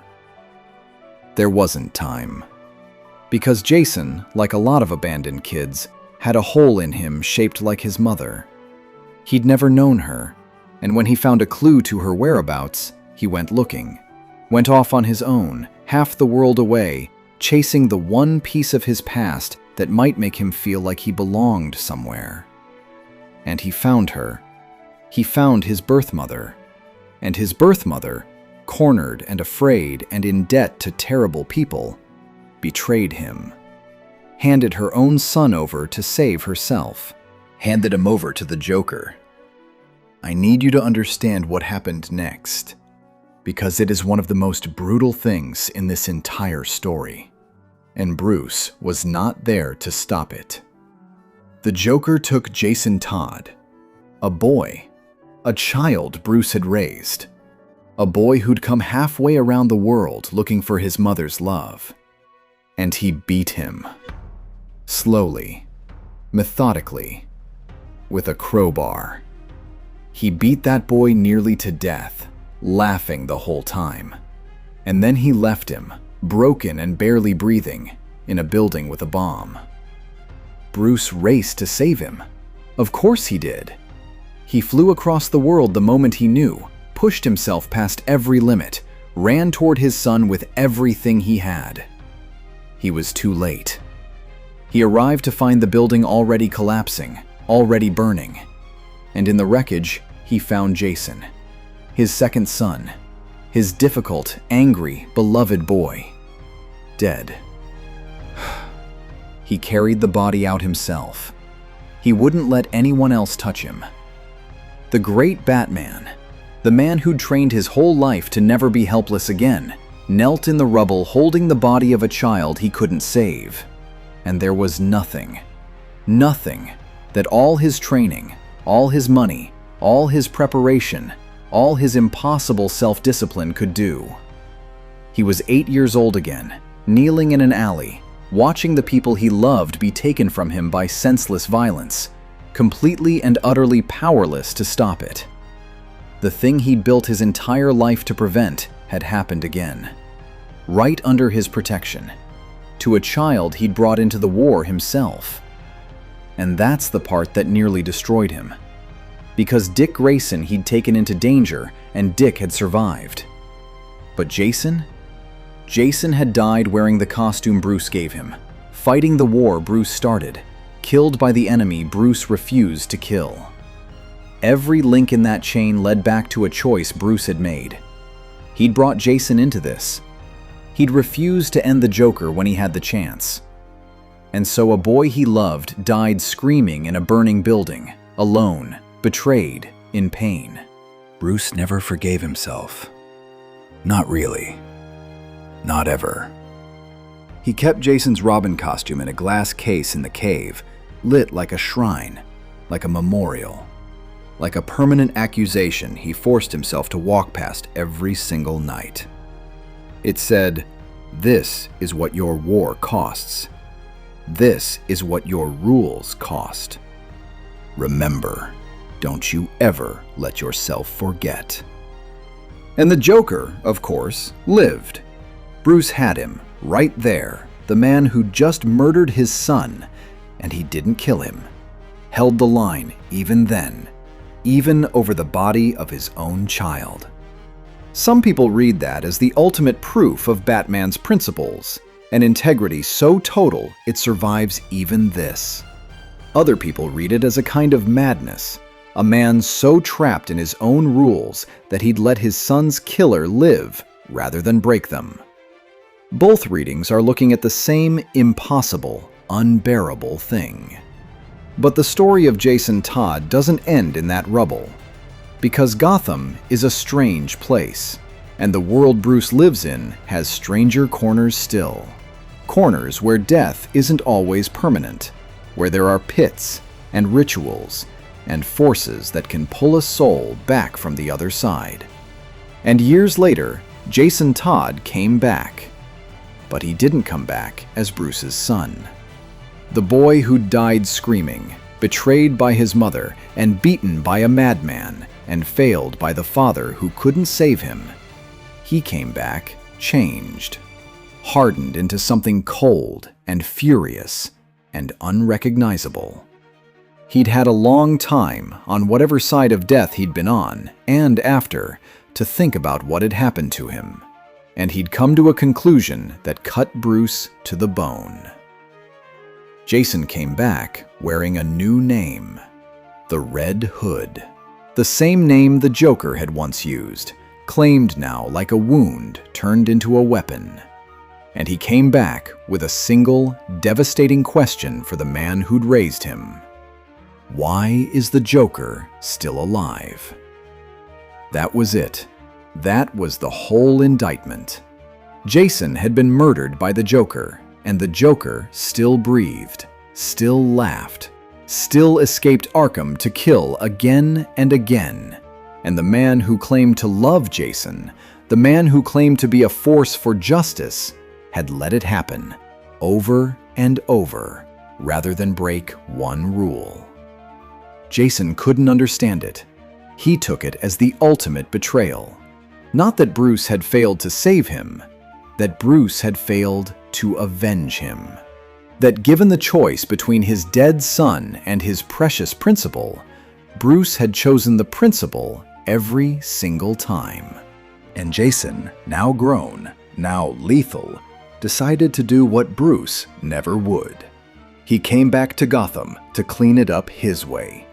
With bullets, with executions, killing the criminals that Bruce kept catching and releasing. He became a dark reflection of everything Bruce might have been if the alley had broken him just a little bit more. Same training, same pain, same war. One difference, Jason was willing to kill, and Bruce was not. And Jason genuinely could not understand how Bruce slept at night, knowing how much suffering that one rule allowed. Their confrontation, when it came, was the most painful argument Bruce ever had. Because Jason forced him into a corner with no good way out. Jason captured the Joker and put a gun in the situation, and gave Bruce a choice. Kill the Joker or kill Jason, or do nothing and let Jason execute the Joker right there. Choose, Jason said. For once in your life, choose. Prove I meant something to you. Prove that your son's murder was worth breaking one rule. Or admit that your rule matters more than I ever did. And Bruce couldn't do it. He couldn't kill the Joker even then, even for Jason, even to save the relationship with a son he'd lost once already. He tried to explain it the only way he could, that it was never about whether the Joker deserved to die. It was about what would happen to Bruce, to the war, to everything, if he ever let himself start. That the line wasn't protecting the Joker, it was the only thing keeping Bruce from becoming something worse than the Joker. Jason didn't accept it. How could he? He heard a father choosing a principal over his own dead child, and the gulf between them never fully closed. Jason would remain, forever after, the family's open wound. Sometimes an enemy, sometimes a reluctant ally, never quite home, never quite gone. The son who came back from the dead only to find that the thing that had killed him was a man's unbreakable rule, and that the man would not break it even for love. 2 boys. Bruce took in 2 boys, both broken like he'd been broken, and tried to save them both. One grew up and walked away whole. One died and came back as a gun pointed at everything Bruce believed. And the difference between those 2 outcomes? Bruce would spend the rest of his life wondering what he'd done wrong, whether it was something in the boys or something in himself, whether the cape saves children or just gives their pain a more dangerous shape.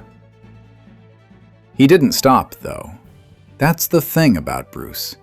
He buried a son, watched another walk away, and still, he couldn't stop reaching for the lost children of Gotham. Because the reaching was the whole point. The reaching was the 8-year-old in the alley, refusing forever to let it happen to anyone else. There would be more Robins. There would be more family. Because for all that loving people in Gotham was the most dangerous thing a person could do, Bruce had discovered he couldn't stop doing it.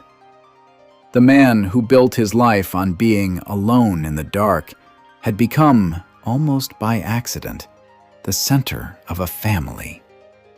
A strange, broken, fiercely loyal family of orphans and survivors and the lost.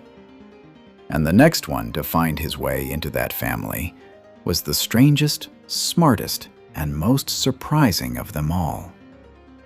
His name was Tim Drake, and he came into Bruce's life not because Bruce found him, but because he found Bruce. Tim was a Gotham kid, not an orphan, not a street rat, just an ordinary boy with absent parents and a brilliant, restless mind. And Tim had done something that no one else in the entire world had managed to do. He'd figured it out. All of it. As a child, just by paying attention, just by watching and thinking and refusing to let a question go, Tim Drake had deduced the secret that Bruce had spent his whole life protecting. He'd noticed a detail in Dick Grayson's old circus act, connected it to a move he'd seen Robin make, and followed the thread of pure logic straight to the truth. He knew Bruce Wayne was Batman. He knew Dick Grayson had been Robin.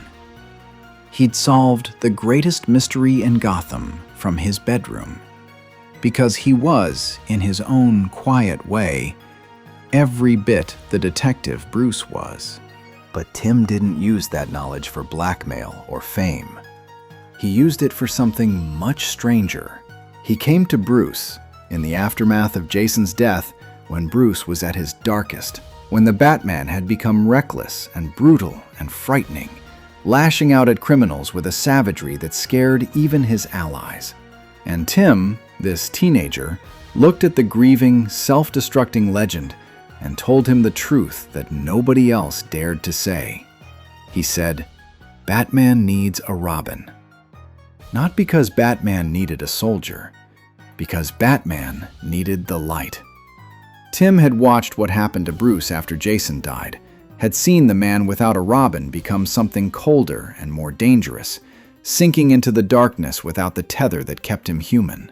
And Tim understood, with that uncanny perceptiveness of his, that the Robin was never really for Batman's benefit as a fighter. The Robin was the thing that reminded Batman he was still a person. The splash of color, the reason to come home. The proof that the war was being fought for life, not just against death. Bruce resisted at first. Of course he did. He'd just buried a boy. The last thing on earth he wanted was to put another child in that costume, in that danger, in the path of that same crowbar.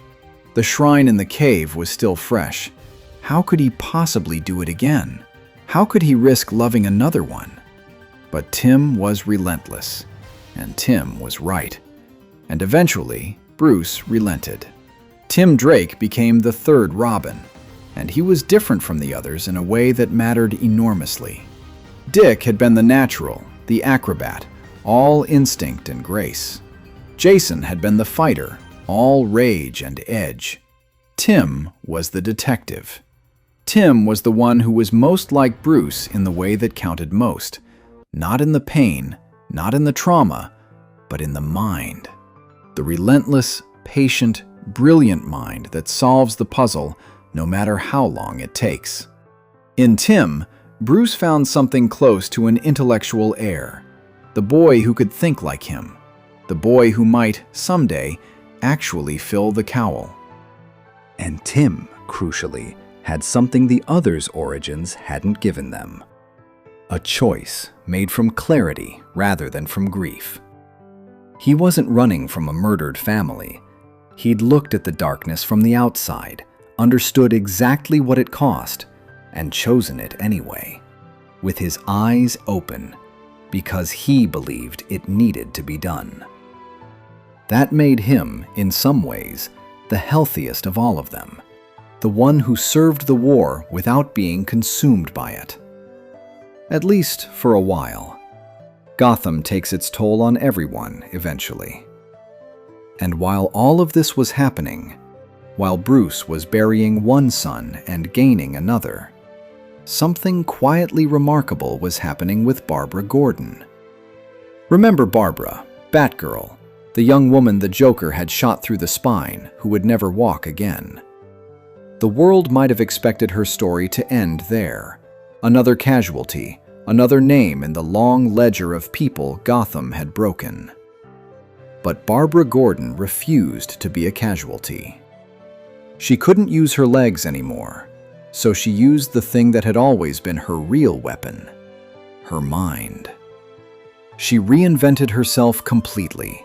She became Oracle, the information broker, the digital ghost, the all-seeing eye at the center of a vast web of data. From her wheelchair, from her bank of screens, Barbara Gordon became one of the most important figures in the entire community of heroes, not just in Gotham, but across the world. Nothing happened that she didn't know about. No system was closed to her. She guided heroes through their missions in real time, fed them intelligence, coordinated their efforts, saw the whole board when they could only see their own corner of it. The Joker had tried to reduce her to a victim, a footnote in his war against her father and the Bat. Instead, she became more powerful, more essential, more central than she'd ever been as Batgirl. And there's something quietly profound in that, isn't there? The Joker's whole philosophy is that pain breaks people, that one bad day reduces everyone to chaos and ruin. Barbara Gordon is the living refutation of that, even more than her father was. She took the worst thing the Joker could do to her and built something greater out of the wreckage. Not in spite of the pain, through it. She is proof that the bad day doesn't have to win. Proof written in her own body, in the wheelchair the Joker put her in, and the empire of mind she built from it. So the family grew. Dick Grayson out there is Nightwing, the eldest, the one who got out whole. Jason Todd, lost and found and lost again, the wound that wouldn't close. Tim Drake, the new Robin, the detective heir. Barbara as Oracle, the eyes of the whole operation. And later there would be more. There would be a young woman named Cassandra Cain, raised from birth to be a perfect assassin, who could read a person's entire body like a sentence and fight like nothing human, and who chose, against everything she'd been made for, to use those terrible gifts to protect instead of kill. There would be Stephanie Brown, the daughter of a minor villain who refused to inherit her father's life. There would be others still. And presiding over all of it, holding it together, was Alfred. Always Alfred. The man who'd started with one grieving boy and now found himself the patient grandfather of an entire clandestine army of damaged, brilliant, heroic children. He patched their wounds and fed them, and worried over them, and buried the ones they lost. And through it all, he kept doing the same thing he'd been doing since the first night. Quietly, gently, relentlessly reminding Bruce that all of this, the whole war, was supposed to be in service of life, of love, of the world that existed in the daylight, the world Bruce kept forgetting he was fighting for. Because that's what the Bat family really was, underneath the costumes and the codenames. It was the family Bruce lost in that alley, rebuilt, one rescued child at a time. Every Robin, every ally, every lost kid he pulled out of the dark. They were all, in some way, Bruce reaching back into that alley and trying to save the boy he used to be. He couldn't save his own parents. He couldn't undo his own loss.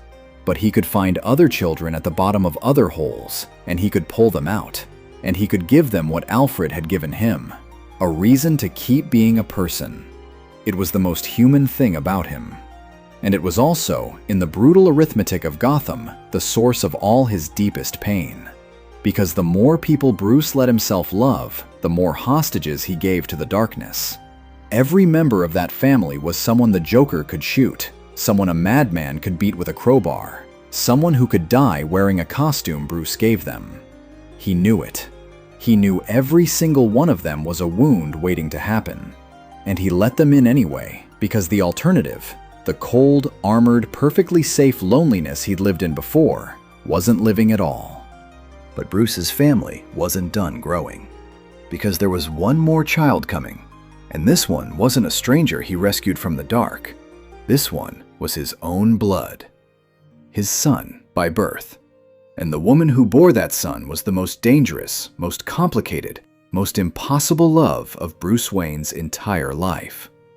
To understand her, you have to understand her father. And her father was, in many ways, the single most dangerous enemy Bruce ever faced. More dangerous than the Joker in his way, because the Joker only wanted to break Bruce, while this man wanted something far more seductive. He wanted Bruce to agree with him. His name was Ra's al Ghul, the Demon's Head, and he was old, older than should be possible, centuries old, kept alive across the generations by a strange and terrible resource called the Lazarus Pit, a pool of chemicals that could heal any wound and reverse death itself, at the cost of a flash of murderous madness each time you used it. Ra's al Ghul had watched empires rise and fall. He'd watched humanity make the same mistakes over and over for hundreds of years, and he'd come to a conclusion that he held with absolute, patient certainty, that humanity was a disease, that it was destroying the world, and that the only cure was to wipe most of it out and start again. He led a vast, ancient organization of assassins and zealots dedicated to exactly that, the cleansing of the earth. Now here's why Ra's was so dangerous to Bruce specifically. Ra's wasn't a madman. He wasn't cackling in a cell at Arkham. He was brilliant, disciplined, principled in his own monstrous way.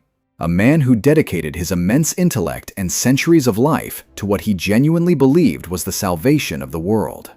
He looked at Bruce Wayne and he saw something rare. He saw a worthy heir, a man of discipline, of will, of vision. A man who'd also looked at the corruption of the world and refused to accept it. Ra's looked at Batman and thought, here, finally, is someone who could understand.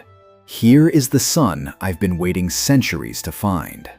And the terrible thing is, Bruce did understand him. That's what made Ra's so much harder to face than the Joker. Bruce could look at Ra's al Ghul's vision, a world cleansed of corruption, of cruelty, of the rot that had killed his parents, and feel the pull of it. Because Bruce, too, had looked at the world and despaired. Bruce, too, fought a war against a darkness that never ended. The only difference, and it was everything, was the line. Ra's was willing to murder millions to build his perfect world. Bruce would not take a single life, even one, even the Joker's. Ra's saw that refusal as Bruce's one great weakness, a sentimental flaw in an otherwise perfect successor. Bruce knew it was the only thing that separated him from becoming exactly what Ra's was. And Ra's al Ghul had a daughter, Talia al Ghul. Raised at her father's side, trained in his ways, heir to his empire of death, and yet not entirely her father's creature. Talia had her own mind, her own heart, and when she met Bruce Wayne, something happened that complicated everything for both of them. They fell in love. Genuinely, deeply, dangerously in love. Talia was everything Bruce was: fierce, brilliant, lethal, raised in pain and forged into a weapon. And she understood him in a way few people ever could, because she lived in the same world of shadows and impossible choices. For Bruce, who held everyone at arm's length, who'd built his whole life on isolation, Talia was a person he didn't have to explain himself to. She already knew. But she was also her father's daughter. And that was the wound at the heart of it. Talia loved Bruce, and Talia loved her father, and those two loves could never be reconciled, because her father wanted to murder most of the human race, and Bruce had sworn his life to stopping exactly that. Talia spent years caught between the two men she loved most. torn between the father who'd made her and the man she'd given her heart to. Sometimes she helped Bruce, sometimes she fought him. She could never fully choose, and the not choosing slowly poisoned everything. And out of that impossible love came a child.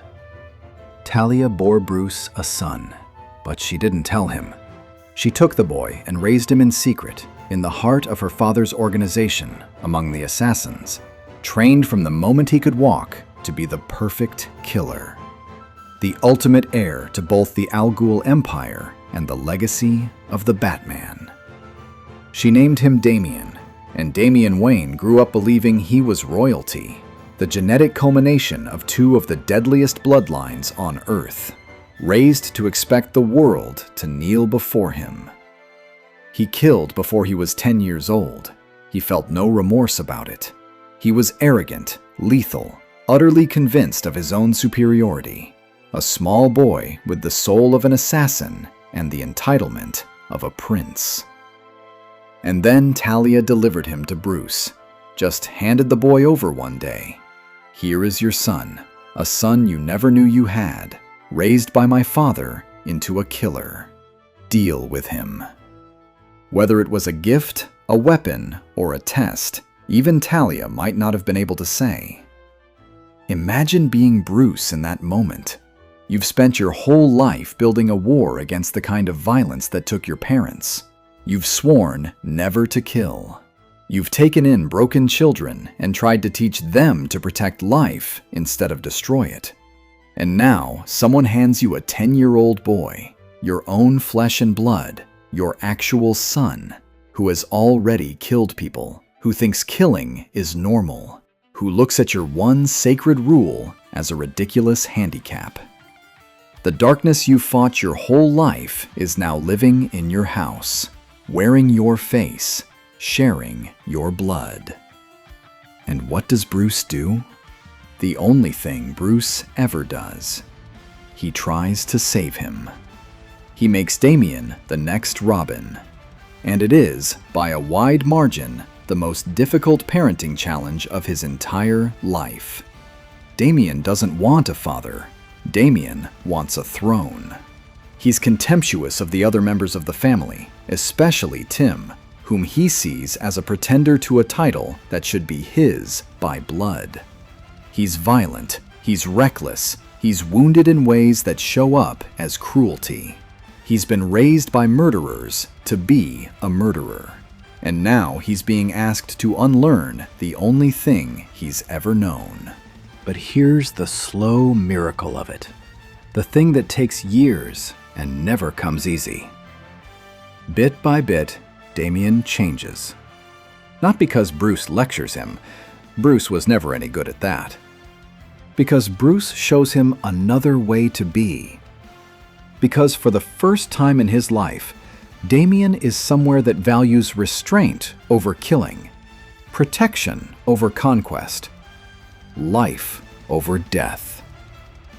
He fights it every step of the way. He resists it with all the considerable stubbornness of his bloodline. But something in him, some part of the boy underneath the assassin, begins to want what Bruce is offering. Begins to want to be good. Not because he was told to, because he chose it. And watching Damian Wayne slowly, painfully, against everything in his nature, choose to become a hero instead of a killer. That's one of the most quietly moving arcs in the whole story. Because Damian is the proof of Bruce's deepest hope. That the cycle can be broken. That a child raised entirely in darkness, made for nothing but death, can still turn toward the light if someone is patient enough, stubborn enough, loving enough to show him it's possible. Damian is Ra's al Ghul's worst nightmare, the heir who chose mercy. And he's Bruce's greatest vindication. The relationship between Bruce and Damian became, in time, something genuinely tender underneath all the friction. The cold, distant, emotionally frozen Bruce, and the arrogant, lethal, wounded Damian. Two people who had no idea how to love each other, learning, slowly, how to be father and son. It never stopped being difficult. But it became real. Damian Wayne, the assassin prince, became the son who reminded Bruce most of himself. Not the broken parts, but the part that refused, against all odds and all evidence, to give up on the possibility of doing good. Which is, of course, exactly why Gotham was always going to take him too. Because that's the pattern, isn't it? Everything Bruce lets himself love becomes a thing the darkness can use to hurt him. But we're not there yet. Not quite yet. Because Bruce's war had grown so much larger than Gotham by now. The man who started as a single shadow on a rooftop had become something the entire world depended on. And to understand the size of what Bruce had become, and the size of what he stood to lose, we have to leave Gotham for a moment and look up. All the way up, to the others like him. Or rather, the others nothing like him, who somehow let a man with no powers stand among them as an equal. And more than that, let him become the one they were all secretly afraid of. The world Bruce lived in wasn't just a world of street crime and costumed lunatics. It was a world of gods. There was a man who'd come from another world entirely, who could fly, who could move planets, who could survive the heart of a star. A being of almost limitless power who'd chosen, out of nothing but a good heart, to use it to protect people. There was a warrior princess, older than memory, forged by the divine, a living myth walking among mortals. There were men who ran faster than thought, who wielded the power of will itself, who could reshape matter and bend the rules of reality. Beings so far beyond ordinary human capability that calling them people almost feels wrong.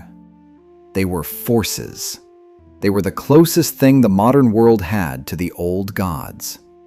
And they banded together, the mightiest protectors the world had ever known, to face threats too vast for any one of them alone. Alien invasions, world-ending catastrophes, cosmic horrors that could swallow the planet whole. They called themselves the Justice League. And they were, by any reasonable measure, the most powerful collection of beings ever assembled. And among them, standing shoulder to shoulder with gods, was a man. Just a man. No powers, no flight, no speed, no invulnerability. A man who could be killed by a single bullet, the same as anyone, the same as his parents.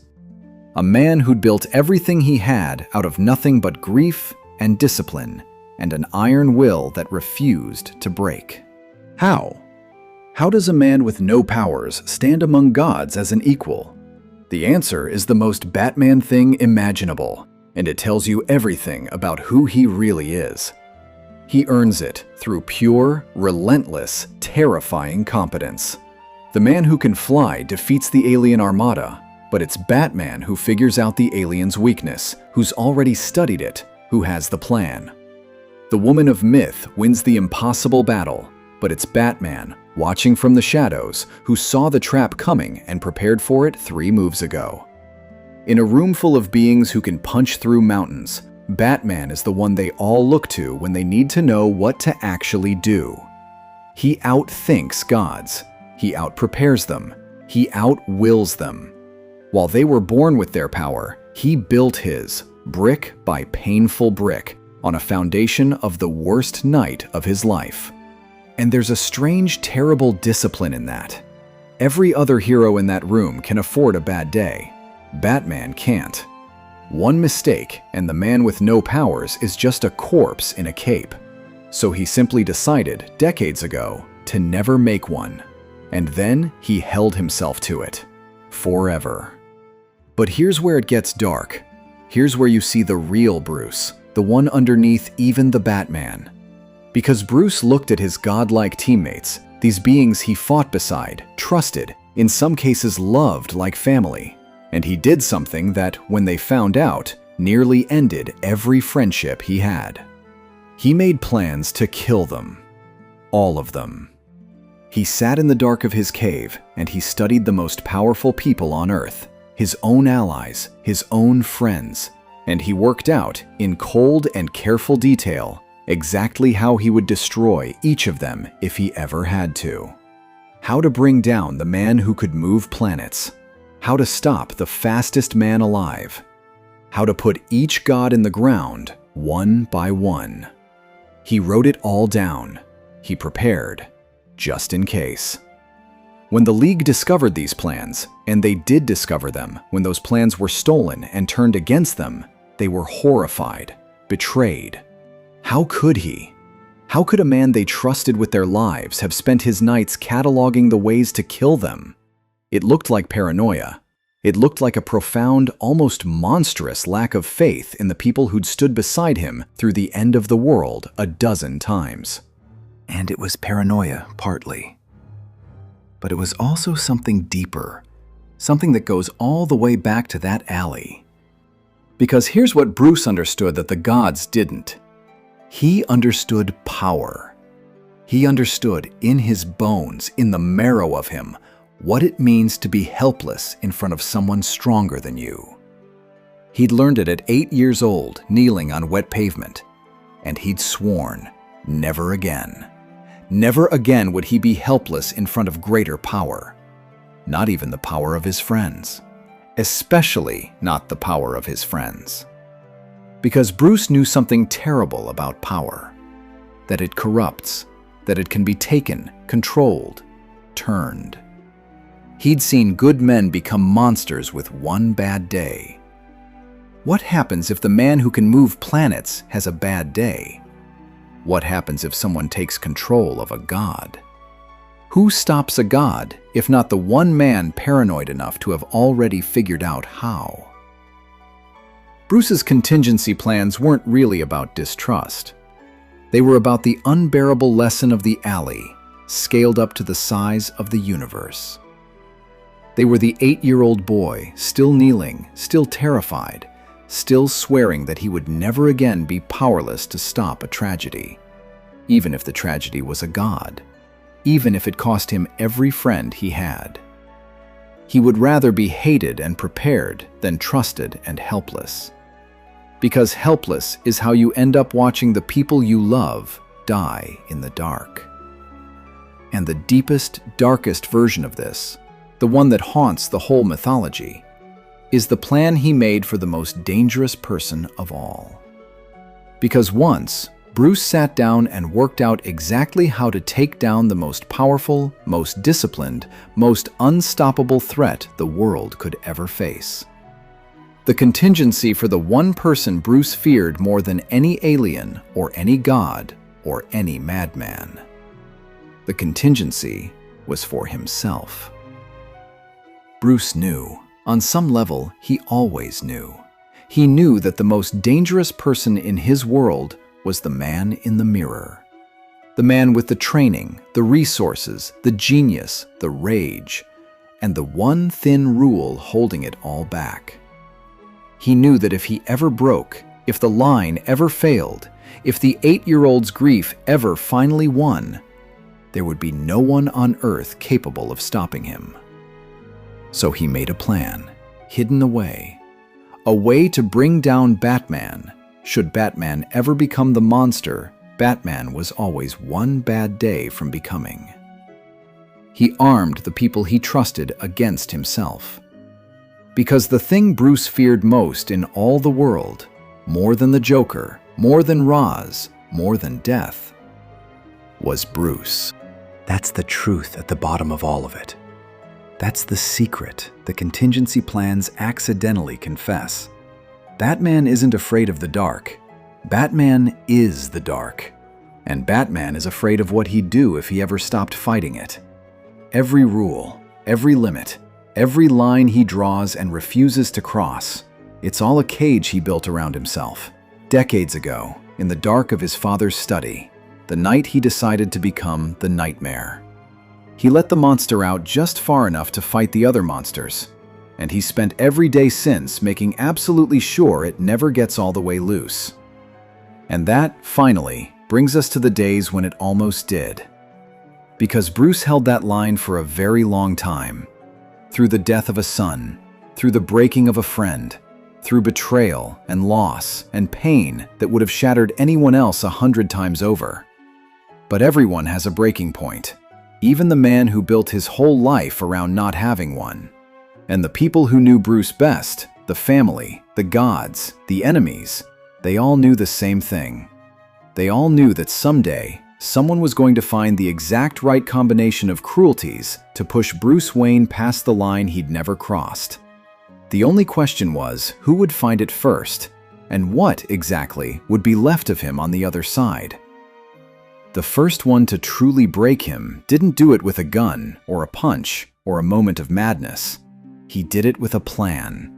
A long, patient, brilliant plan, executed by a man who understood that the way to defeat Batman wasn't to fight him. It was to exhaust him first. His name was Bane, and of all the enemies Bruce ever faced, Bane might be the only one who beat him at his own game. The game of preparation, of strategy, of understanding the opponent so completely that victory becomes inevitable before the first blow is ever struck.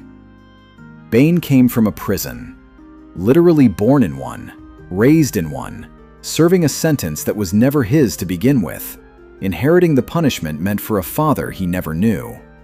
He grew up in a hell on earth, a pit of violence and darkness, and instead of being destroyed by it, he made himself its master. He educated himself in that pit, read every book he could get, trained his body to monstrous strength, sharpened his mind into a weapon every bit as dangerous as his fists. And there was a chemical, a drug called venom, that pumped through tubes into his body and made him into something beyond human strength, a mountain of muscle and fury. But that's the part people focus on, the strength. And the strength was never what made Bane dangerous. What made Bane dangerous was that he was just as smart as Bruce, maybe smarter. Because Bane didn't come to Gotham to fight Batman. He came to study him, to learn him. And then he did the single most cruel and brilliant thing any of Bruce's enemies ever conceived. He broke open Arkham Asylum. He let them all out. The Joker, Two-Face, the Scarecrow, the Riddler, every monster Bruce had ever captured, all of them loose in Gotham at the same time. And then Bane sat back and watched. He watched Batman try to do the impossible. Because Bruce couldn't just let them run. These were his responsibility, every one of them. Every horror he'd ever put away, now free to hurt the city he'd sworn to protect. So Bruce went out, night after night after night, and he hunted them down one by one. He didn't sleep. He didn't rest. He pushed his body and his mind past every limit, running himself into the ground because the alternative was letting Gotham burn. And that was exactly what Bane wanted. Bane understood that he didn't need to defeat Batman at his strongest. He just needed to wait until Batman had defeated himself. Until weeks of no sleep and relentless battle had worn the legend down to a hollow, exhausted, barely standing man. And when Bruce was finally at the absolute end of his strength, depleted, broken down, running on nothing but will, Bane came for him. He walked into Wayne Manor itself. He'd figured out the secret, you see. Bane was smart enough to deduce what almost no one had, that Bruce Wayne was Batman. So he came to Bruce's home, to the cave, to the heart of everything, and he faced an exhausted, emptied-out Bruce in the one fight Bruce could not win. And Bane beat him, thoroughly, brutally. And then, to make sure the world understood exactly what had happened, he did something theatrical and terrible.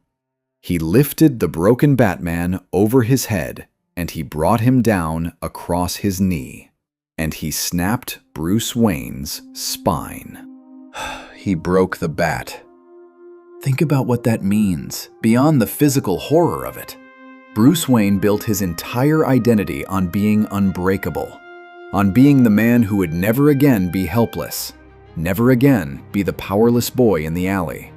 His whole life was a monument to control, to preparation, to the absolute refusal to lose.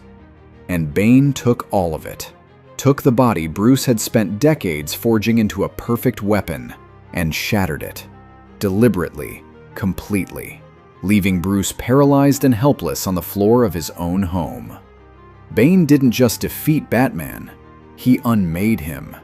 He reduced the man who feared helplessness above all else to the most helpless state a body can know. And here's the part that's almost worse than the broken spine. While Bruce lay paralyzed, while he was out of the war for the first time since he'd begun it, the cape didn't stop. Someone else had to put it on. Bruce, even broken, even desperate, chose a successor to be Batman while he healed. A man named Jean-Paul Valley, a deeply troubled soul with his own dark conditioning and his own demons. And Jean-Paul, wearing the cowl, became everything Bruce had spent his life refusing to be. He grew more violent, more brutal, more willing to cross the line. He built a new, frightening, armored Batman that ruled through terror and very nearly killed. The substitute Batman became the thing the real Batman had always feared he might become. So Bruce, recovering from a broken spine, through sheer impossible will and, yes, some of the strange healing resources of his world, had to face a second war. Not just to walk again, but to reclaim the Batman from the man who'd turned it into a monster. To prove that the cowl meant something, that it wasn't just power and fear, that the line mattered. He had to take back his own identity from a darker version of himself and prove to Gotham, to the family, and most of all to himself, that Batman was supposed to be more than just the scariest thing in the dark. He won in the end. He always wins in the end. That's almost the tragedy of him. He recovered. He reclaimed the cowl. He put Bane down and proved that the real Batman wasn't about brute strength or terror, but about something harder and rarer. But the breaking left a mark that never fully faded. Bruce had learned in the most visceral way possible that he was not invulnerable. That all his preparation, all his discipline, all his decades of refusing to be helpless, none of it made him immune. The 8-year-old's promise, never again, had been proven a lie, written across his own shattered spine. He could be broken. He had been broken. And the only thing that brought him back was the same thing that had carried him out of the alley in the first place. A refusal to stay down that bordered on the inhuman. But the breaking of the body was survivable. Bones heal. Spines, in Bruce's strange world, can be mended. What came later was the breaking of something deeper. Because over the years that followed, Bruce kept fighting, kept losing pieces of himself, kept watching the people he loved suffer for the sin of being loved by him.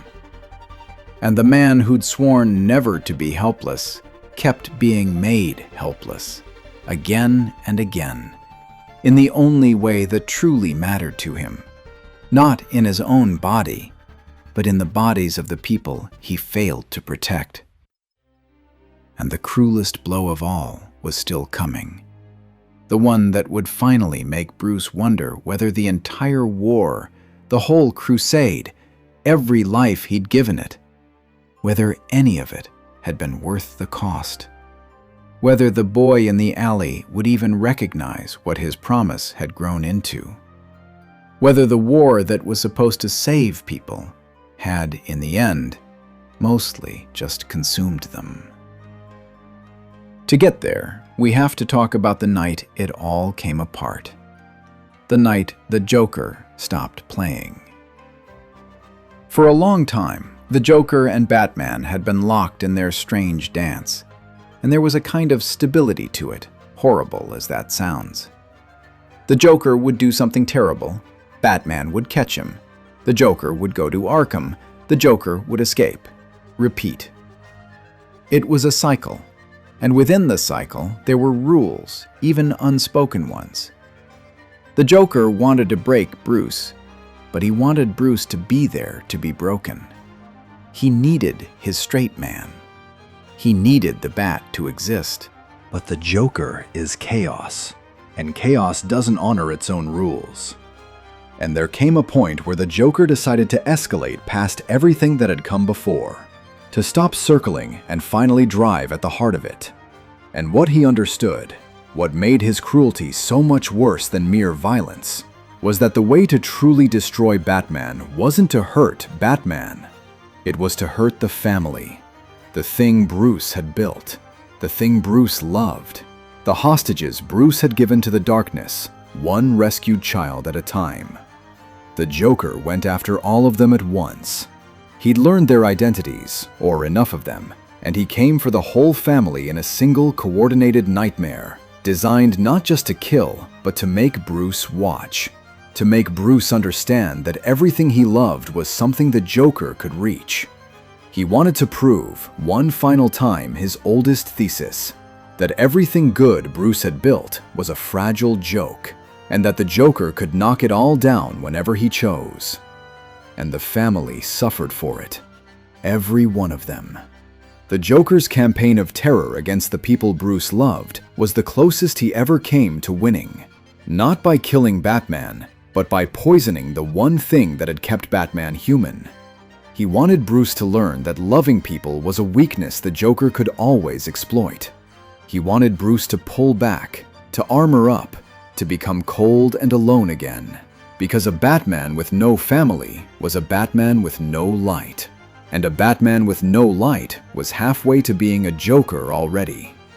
But the deepest cut, the one that nearly ended Bruce entirely, came for his youngest, for the son of his own blood, for Damian.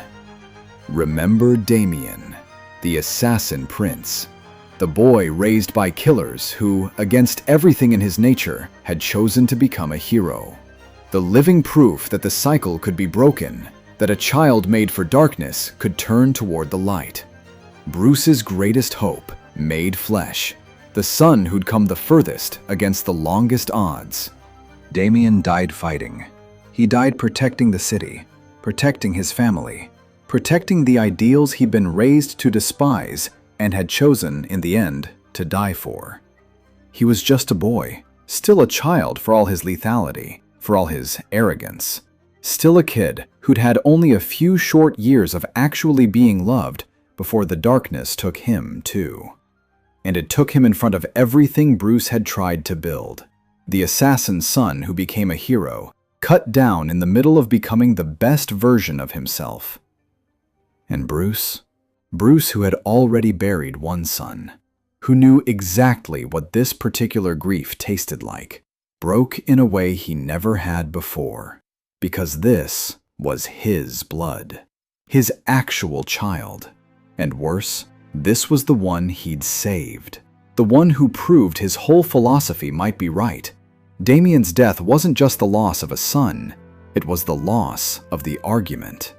It was the universe telling Bruce that even when he won, even when he pulled a child out of the deepest darkness imaginable, even when he did everything right, Gotham would still find a way to take it back. What Bruce did next is one of the most revealing things he ever did, because it shows you exactly how far the 8-year-old in the alley will go when pushed past endurance. Bruce could not accept Damian's death, would not. He refused. The man who'd built his life around accepting the unacceptable, around carrying loss instead of running from it, finally hit the loss he could not carry. And so he went to war with death itself. He spent everything, money, allies, sanity, every strange and dangerous resource his impossible world had to offer, trying to bring his son back. He defied gods. He bargained with monsters. He crossed lines he'd held for decades. He descended into obsession so total that the family began to fear they were losing him too, that he'd follow Damien all the way down into the dark and never come back. Because here, finally, the thing underneath everything became visible. The whole crusade, the whole war, the cape and the cave, and the decades of pain. It was always, at the deepest level, a refusal to accept death. A boy in an alley deciding that death was an enemy that could be fought, that loss could be prevented, that never again was a promise he could actually keep. And every member of his family he lost was proof that the promise was a lie. But Bruce couldn't stop believing it. He physically could not let himself accept that some things, once taken, stay taken. So when Damien died, Bruce didn't grieve. He declared war. Because grieving would have meant admitting that the boy in the alley had been wrong all along. He did, in the strange logic of his world, eventually get Damien back. The strange resources of that world, the same forces that had once returned Jason, gave Bruce his son again. But the getting back came at a cost that Bruce never fully reckoned with, because it taught him exactly the wrong lesson. It taught the man who could not accept death that sometimes death could be undone, which only deepened the obsession, only sharpened the refusal, only confirmed the 8-year-old's belief that if you fight hard enough, you never have to let go. And there's a darkness in that, isn't there? A real one. Because a man who cannot accept loss is a man who cannot ever truly heal. Every other person in Bruce's life had found some way to make peace with the losses. Even Alfred, who'd buried so many of these children, found a way to keep living, keep loving, keep being warm in a cold world. But Bruce never made peace with anything. He just kept fighting, kept refusing, kept reaching back into the alley to grab the pearls before they hit the ground. And the not healing, the not accepting, the eternal refusal. It was his greatest strength and his deepest sickness. The same trait wearing two faces. It's why he never quit. And it's why he was never, ever at peace. The family watched him through all of it, terrified. Dick Grayson, the eldest, the one who'd gotten out whole, kept trying to pull Bruce back from the edge. Kept being the light he'd always been. Kept reminding Bruce that the war was supposed to serve life. Alfred kept setting a place at the table. Tim kept watching for the signs that Bruce was sinking too deep. They circled him, this damaged man at the center of their damaged family, and they did for him the same thing he'd always done for them. They refused to let him disappear into the dark. And it worked, barely, again and again. Because for all his obsession, for all his arrested grief, Bruce had built something that saved him as surely as he'd ever saved any of them. He'd built a family. And a family, it turns out, is the one contingency plan he never had to make. The one defense against the darkness that he didn't engineer in the cold of his cave, but that grew, almost against his will, out of the simple, impossible act of loving people in a city that punishes love. But the question that had haunted the whole story was still there, sharper than ever now. How long can a man hold a line that the universe keeps attacking? How many suns can you bury and dig up before the line finally breaks? Everyone around Bruce could feel it, the pressure building, the cracks spreading, the slow approach of the day when even Bruce Wayne would reach the edge of what one man can endure. And that day, when it came, would force Bruce to finally answer the question his entire life had been built around avoiding. What is the war actually for? I promised we'd come back to her, and we have to now, because she's the part of the story that asks the most dangerous question of all. Not, can Batman win the war, but something far more frightening to a man like Bruce. Does Batman even want it to end? Her name was Selina Kyle, Catwoman, and she'd been there, in one form or another, almost from the very beginning, slipping in and out of Bruce's life like a shadow that refused to stay caught. On paper, she was a criminal, a thief, one of the best in the world, a woman who took what she wanted and answered to no one. And by every rule Bruce lived by, she was someone he should have arrested and forgotten 100 times over. He never did. He couldn't. Because Selina Kyle was the one person who saw straight through every mask Bruce wore. Not the cowl, not even the Playboy disguise, but the deepest mask of all. The one that even Bruce had started to believe was his real face. The mask that said the war was everything. That Bruce Wayne had no inner life left. That there was nothing underneath the mission but more mission. Selina looked at Batman and saw a man. Not a symbol, not a legend, not a force of nature.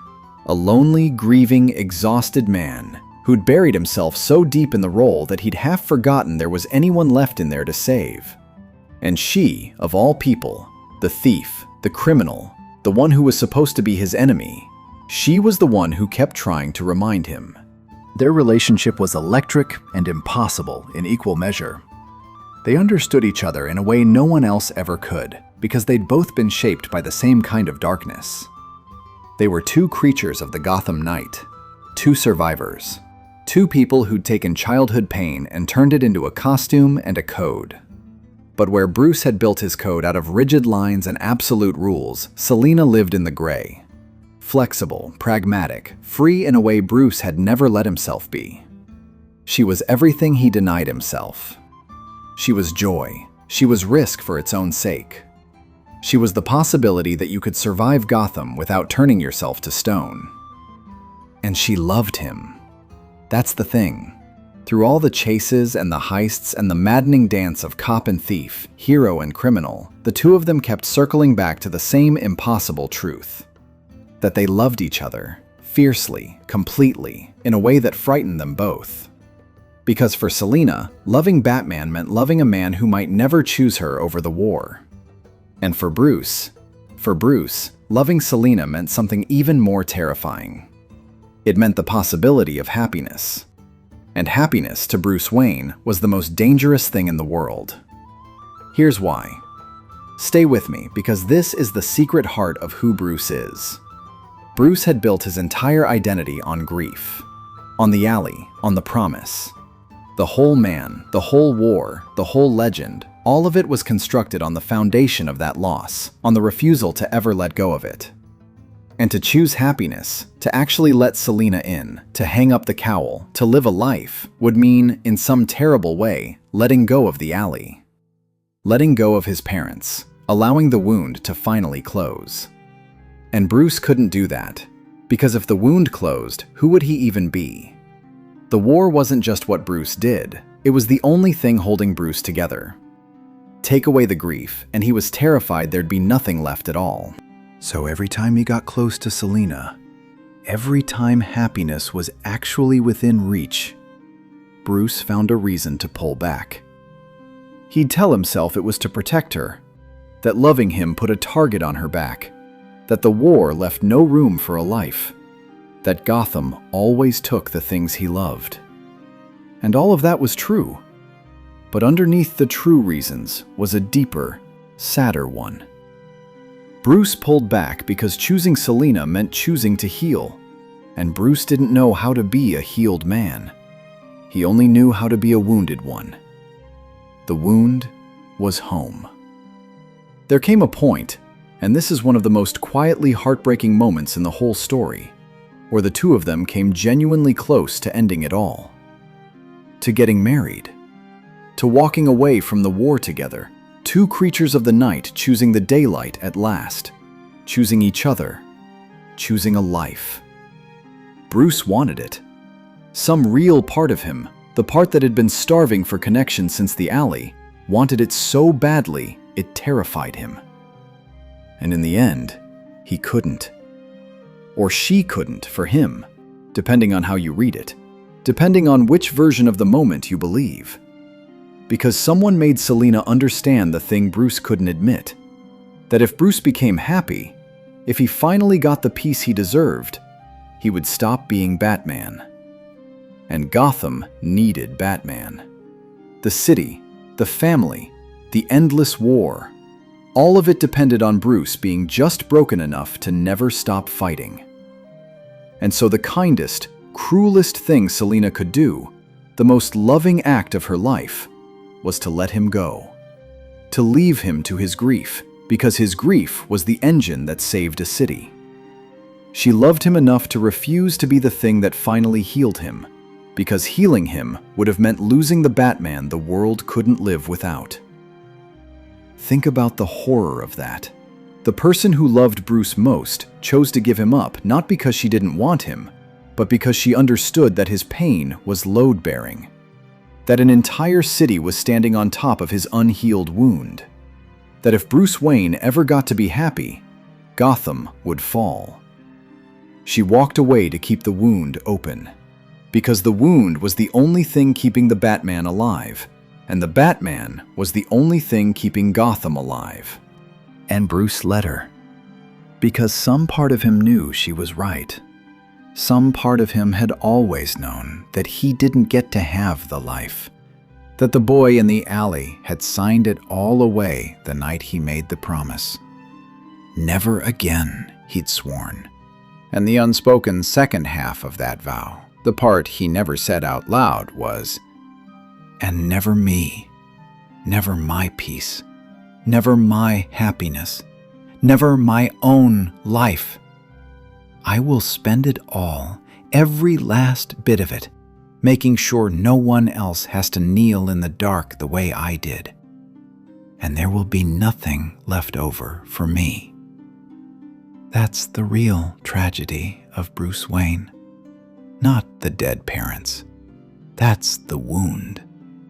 The tragedy is what he did with the wound. He took the worst thing that ever happened to him, and he turned it into a reason to never let himself be happy again. He convinced himself that his suffering was useful, that his loneliness saved lives, that the only way to honor the dead was to refuse to ever truly live. And the most unbearable part is that he wasn't entirely wrong. The war did save lives. The grief did fuel something good. But it cost him everything a person is supposed to get to have: love, peace, rest, a life lived in the daylight with someone, growing old. He gave it all away in an alley when he was 8 years old, and he spent the rest of his life paying the bill. And yet, and this matters, this is the thing that keeps Bruce from being merely a tragedy. He was never entirely alone in the dark. He thought he was. He told himself he was. But all around him, that whole time, was the family he'd built without meaning to. The children he'd saved. The friends who'd armed themselves against him out of love. The butler who'd never stopped setting a place at the table. The thief who loved him enough to let him go. Bruce spent his whole life believing he was a solitary soldier holding a line alone in the dark. He was never alone. He just could never quite let himself believe it. And maybe that, more than the cape, more than the war, more than any villain he ever faced, is the thing the boy in the alley never managed to overcome. And I want to stay here for a moment, in the loneliness, because it's the part of Bruce that people romanticize without understanding. There's a fantasy version of Batman, the brooding loner, the dark knight who works alone because he's just too strong, too disciplined, too far above ordinary human needs. And it's a seductive image. But it's a lie, and it's a dangerous one. because it dresses up a sickness as a strength. Bruce wasn't alone because he was strong. He was alone because he was afraid. Afraid that anyone he let close would become a target. Afraid that anyone who really saw him would see the wound underneath. The 8-year-old still kneeling and would either pity him or leave. Afraid, most of all, that if he ever stopped fighting long enough to feel what he actually felt, the grief would swallow him whole. So he stayed busy. That's the secret nobody talks about. The obsession, the patrolling every night, the cases stacked on cases, the training that never stopped, the contingency plans for every conceivable threat. A huge part of it wasn't strategy at all, it was avoidance. As long as Bruce was working, he didn't have to feel. As long as there was another criminal to catch, another puzzle to solve, another night to survive, he never had to sit alone in a quiet room with the full weight of what he'd lost. The war was real, and the city really needed him. But the war was also, for Bruce, a way of running. A way of staying one step ahead of his own heart. The busiest man in Gotham was, underneath it all, a man sprinting away from a grief he could never outrun. And it cost him his body, slowly, the way that kind of running always does. People forget how much pain Bruce lived in every single day. The broken bones that healed wrong, the concussions that stacked up over the years, the scar tissue layered over scar tissue. He pushed a human body past every limit a human body has, night after night, decade after decade, and bodies keep score. By the later years, Bruce was a man held together by willpower and painkillers and sheer refusal, fighting through agony that would have put anyone else in a hospital bed for good. He never complained, he never let it show, but the cost was always there, written into his joints and his spine and the deep exhaustion that no amount of sleep could touch, because it wasn't really a tiredness of the body, it was a tiredness of the soul. The tiredness of a man who'd been carrying the same unbearable weight since he was 8 years old and had never once let himself set it down. And then there was the loneliness of the double life, which was its own particular hell. Because Bruce didn't just hide his face, he hid his whole self from almost everyone all the time. To the world, he was Bruce Wayne, the shallow, careless billionaire, the man who'd squandered every advantage, the playboy who threw parties and dated models and never had a serious thought. He built that mask deliberately, and he wore it perfectly, and the cost of wearing it was that the people who knew Bruce Wayne didn't know him at all. They knew a performance, a costume made of charm and emptiness. He'd walk through his own galas, surrounded by people, smiling and laughing and playing the fool, and he'd be utterly alone in the middle of all of it, because not one of those people was talking to the real man. They were talking to the lie he'd built to protect the real man. And the real man stood behind the lie, watching, more alone in a crowded ballroom than he ever was on an empty rooftop. Think about what that does to a person over the years. To never be fully seen.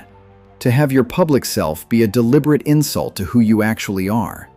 To be called shallow and let it stand because the alternative is to be known, and being known is the one risk Bruce could never quite take. The Playboy mask protected the secret, yes, but it also slowly starved something in him. Human beings need to be seen. We need at least someone, somewhere, to know the truth of us. Bruce had Alfred. He had the family, eventually, the few who knew. But to the wide world, to the city he gave everything to, Bruce Wayne was a joke, and Batman was a monster. And the actual man, the brilliant, grieving, fiercely loving person underneath both, was visible to almost no one.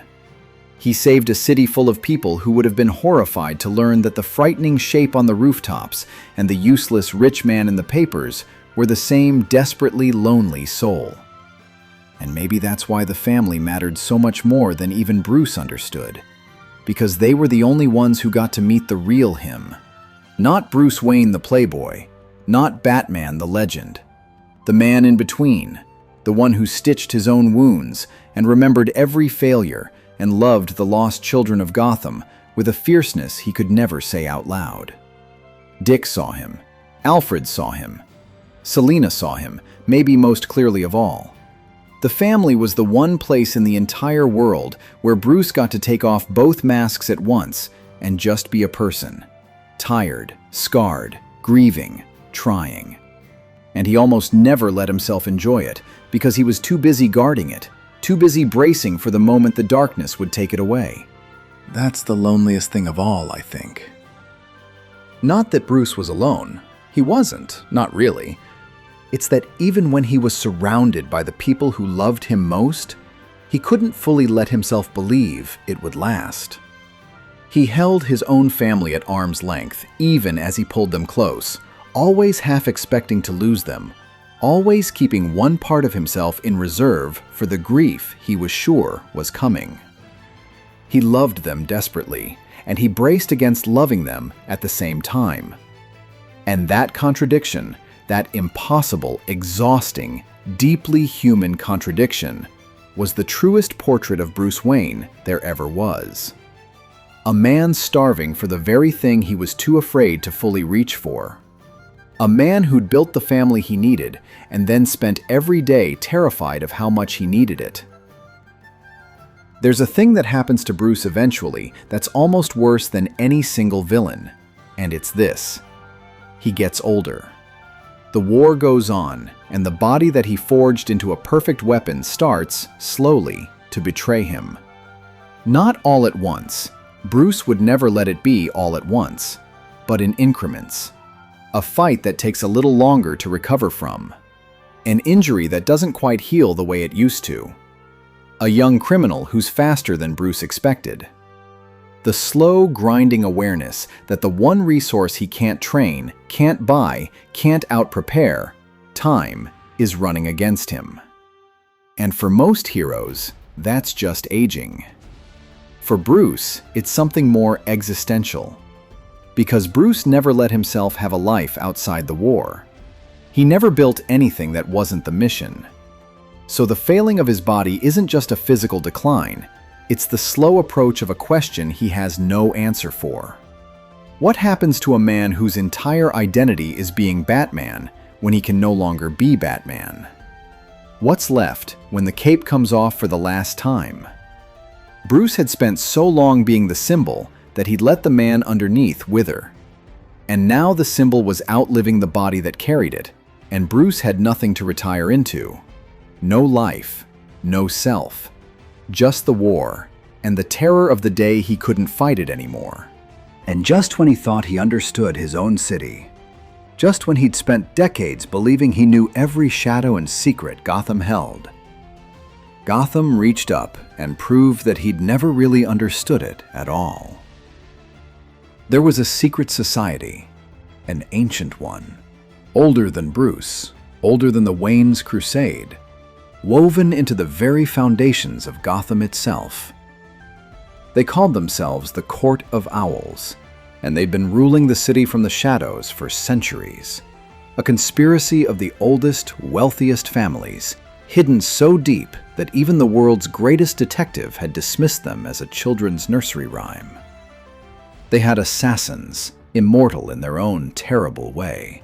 Men killed and resurrected and turned into weapons.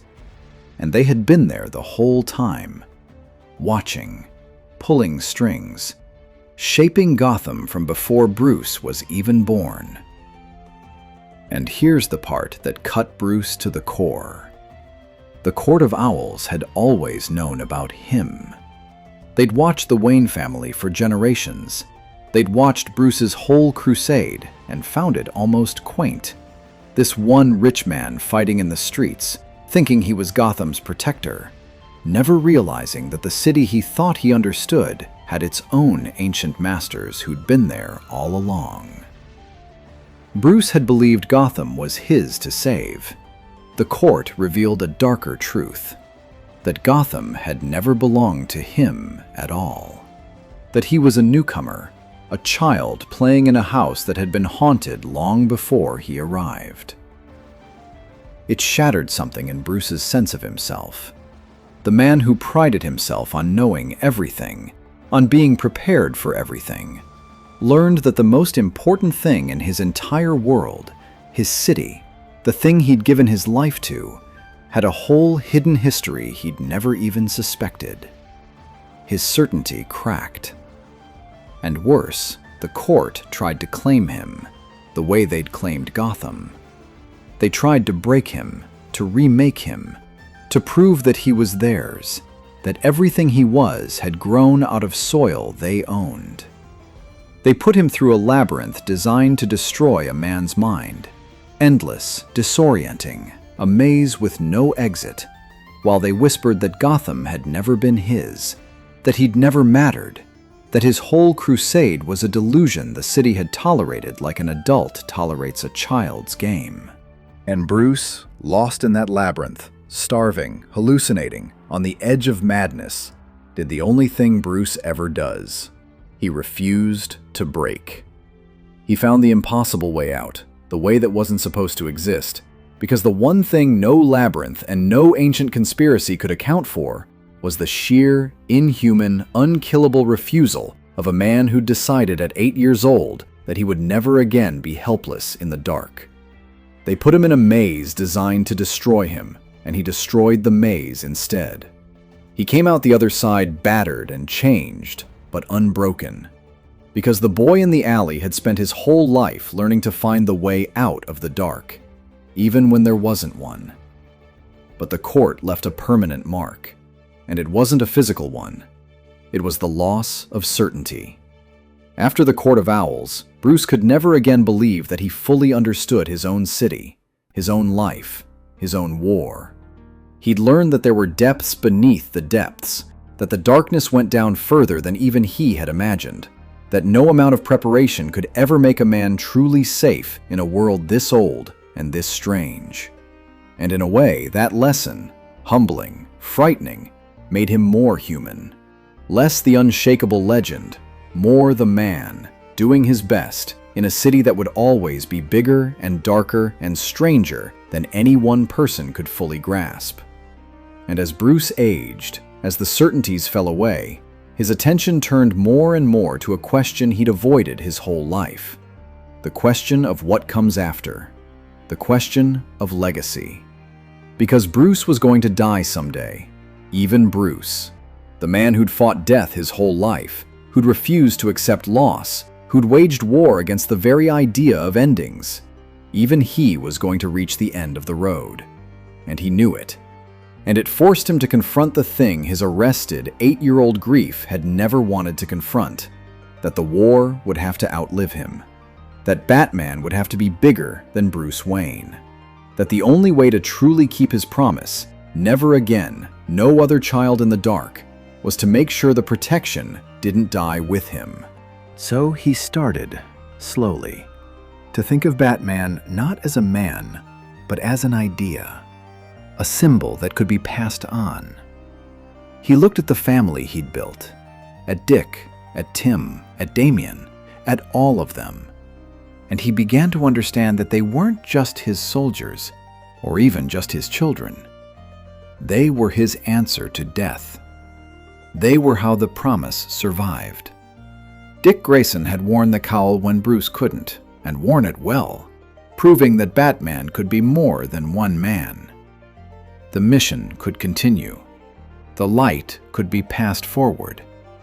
The boy in the alley could be saved again and again, long after Bruce himself was gone. And that's a kind of peace, isn't it? Or as close to peace as Bruce ever got. The understanding that he didn't have to win the war single-handedly, that he didn't have to be eternal, that he could lose, that he could die, that he could finally lay the burden down, because there would be others to pick it up. The man who could never accept loss began, at the very end, to make a kind of fragile peace with his own. Not by healing the wound, he never healed the wound, but by ensuring that the thing he'd built on top of the wound would outlast the wound itself. He'd taken the worst night of his life and built a legend so large that it could no longer be killed by killing him. And maybe that's the closest a man like Bruce ever gets to winning. Not happiness, not peace, not the life he gave up in the alley, but permanence. The knowledge that the darkness he'd spent his life fighting would have to keep fighting him forever, in 1,000 forms, through 100 successors, in a war with no end. Because that was the only kind of victory available to a man who'd sworn an impossible promise to a pair of pearls scattered across a wet alley floor. Let me ask you something, now that we've come this far. Now that you've followed this man from the alley to the cave, to the edge of his own mortality, which one is the mask? Most people, if you ask them, will tell you the obvious answer. Bruce Wayne is the real person, and Batman is the disguise he puts on.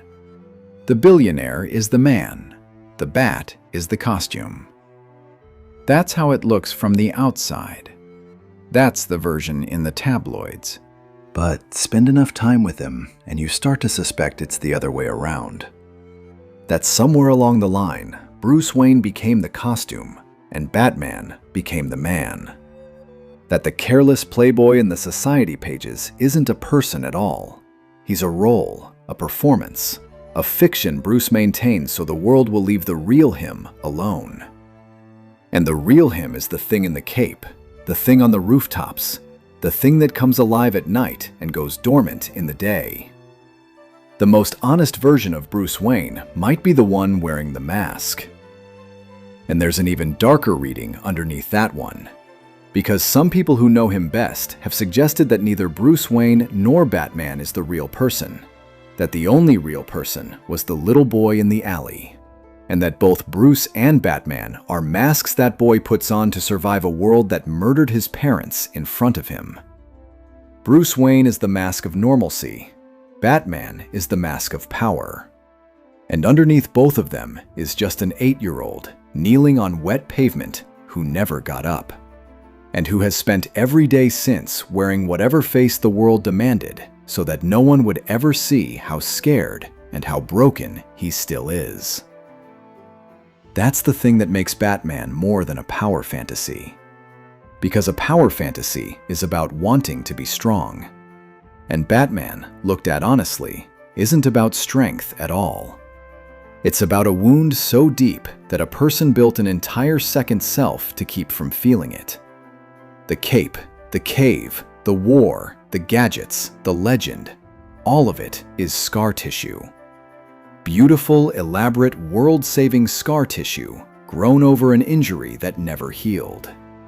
Bruce didn't become strong because he wanted power. He became strong because he was terrified, and strength was the only language he had for the fear. Which brings us to the hardest question of all, the one this whole story has been circling. Is Batman good? It seems like an easy question. He saves people. He stops killers. He protects the innocent.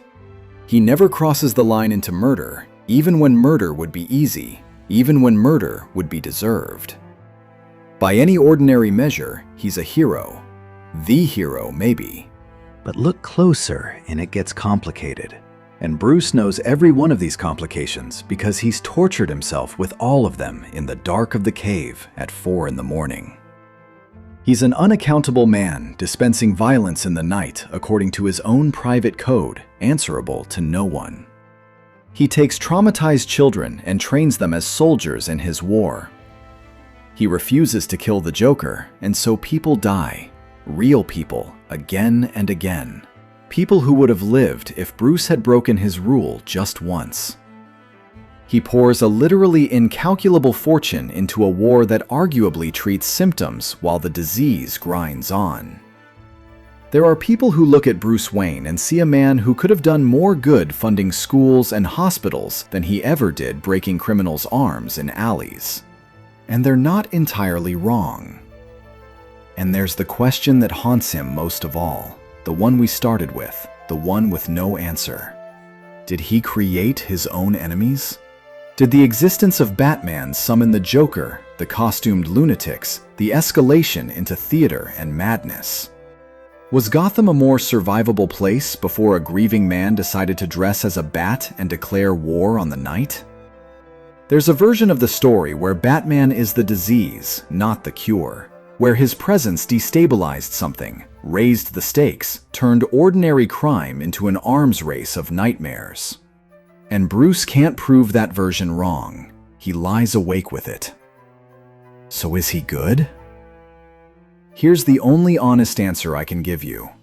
Bruce Wayne is a profoundly damaged man who took the worst thing that ever happened to him and chose, over and over, every single night for decades, to spend his pain on protecting other people instead of hurting them. That's not nothing. That's not nothing at all. A different man with the same wound becomes the Joker. A different man with the same wound becomes Ra's al Ghul, deciding the world deserves to burn. A different man with the same wound just drowns in his grief and disappears. Bruce took the exact same raw material, the trauma, the rage, the bottomless grief, and he aimed it with everything he had at making sure no one else had to feel it. He's not good the way a saint is good. He's good the way a person is good. Imperfectly, painfully, at enormous cost to himself, while making mistakes and carrying contradictions and never being sure he's getting it right.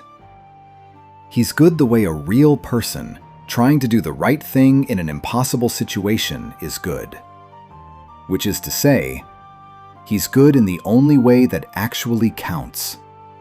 Not because he's perfect, because he keeps choosing it, even when it costs him everything, even when no one's watching, even when it would be so much easier to let the darkness win.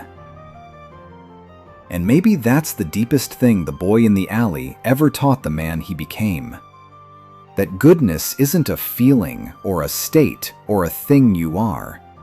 It's a choice you make, over and over, in the dark, when it hurts, when no one would blame you for choosing otherwise.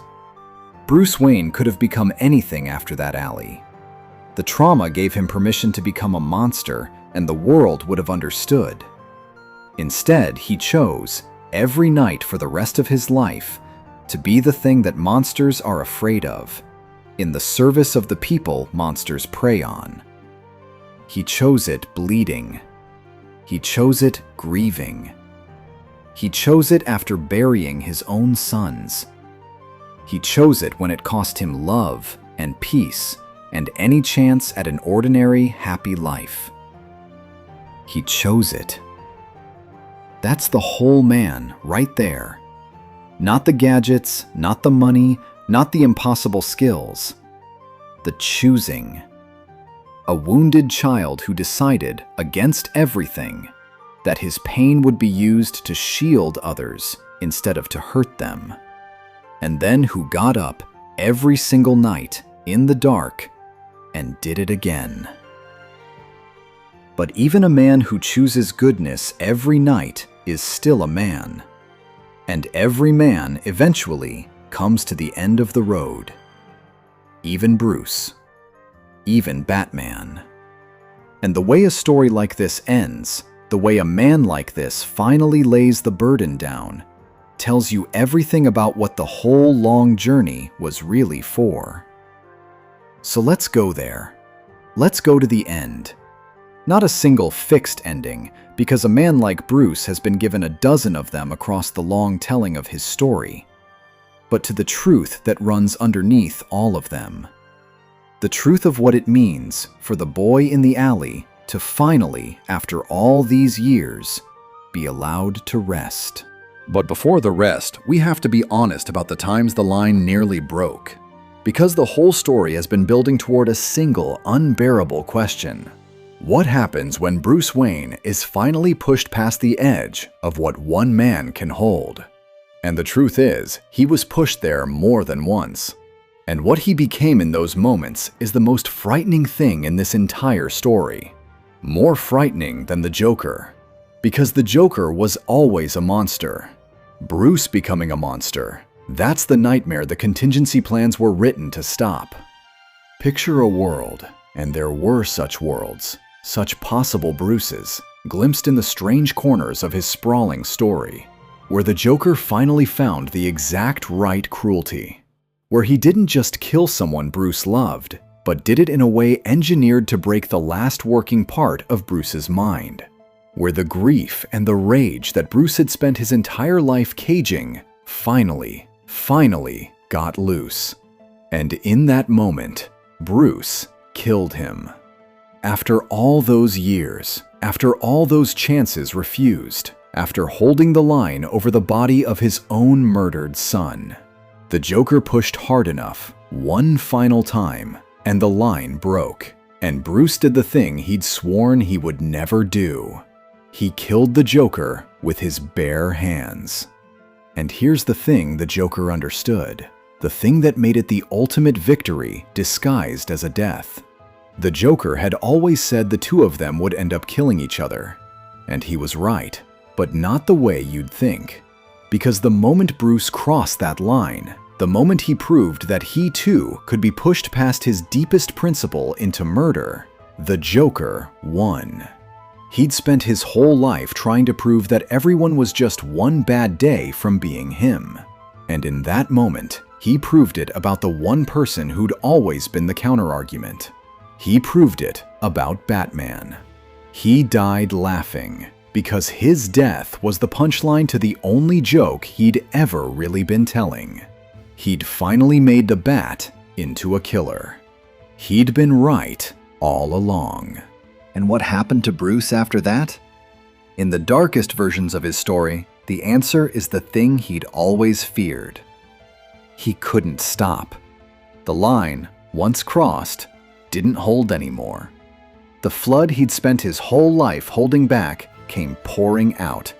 The man who'd once refused to take a single life became something else. A tyrant, a conqueror, a Batman who ruled through fear without mercy, who decided that if the war could never be won by half measures, then he would simply take total control and force order onto the world at gunpoint.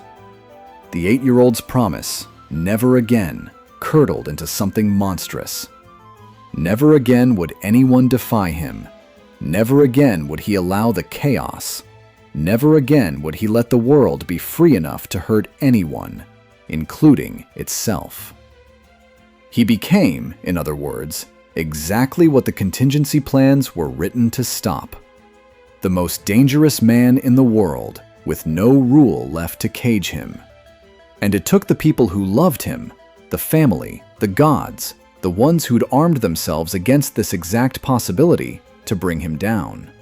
Because Bruce had been right about one thing, the most important thing. He'd been right that the most dangerous person in his world was himself. He'd written the plan to stop that man. He just never imagined he'd be the one they'd have to use it on. Now, I want to be careful here. Those are the dark possibilities, the cautionary versions, the glimpses of what Bruce could become if everything went wrong. They're not the main road of his life. For the most part, across the long telling of his story, Bruce holds the line. He doesn't kill the Joker. He doesn't become the tyrant. He keeps choosing, night after night, the harder path. But the dark versions matter because they reveal what the choosing is actually for. Every night Bruce chooses not to kill, he's not just sparing a criminal. He's holding back the tyrant he'd become if he ever stopped choosing. The whole war, the whole struggle, isn't really between Batman and his enemies. It's between Batman and the thing Batman is always one bad day away from becoming. And the only thing that reliably keeps him on the right side of that line isn't his willpower. Willpower breaks. He's proven that. It's the family. It's the people he let in, despite every instinct screaming at him to stay alone. Because here's what those dark futures all have in common. In every one of them, Bruce is alone. The family is dead, or gone, or pushed away. The tyrant Batman, the killer Batman, the broken Batman.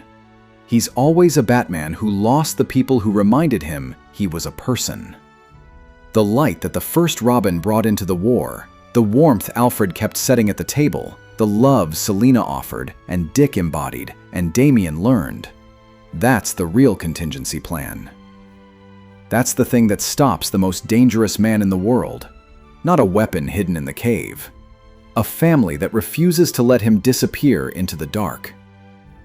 That's the secret the whole story has been keeping. Bruce thought his greatest strength was his discipline, his preparation, his solitary will. It wasn't. His greatest strength was the thing he was most afraid of, the people he loved. Every child he saved didn't just give the war another soldier, they gave Bruce another reason to stay human. Another hand on the leash, another voice in the dark saying, "Come back. You're not the monster. Come back to us." And he always did. That's the quiet triumph buried under all the tragedy. For all the times he was pushed to the edge, for all the dark futures that show what he could have become, in the life that matters, the one he actually lived, Bruce Wayne kept coming back from the edge. Bleeding, grieving, exhausted, sometimes barely recognizable, but he came back. Because someone was always there, reaching for him, the way Alfred reached for a grieving boy on the worst night of his life.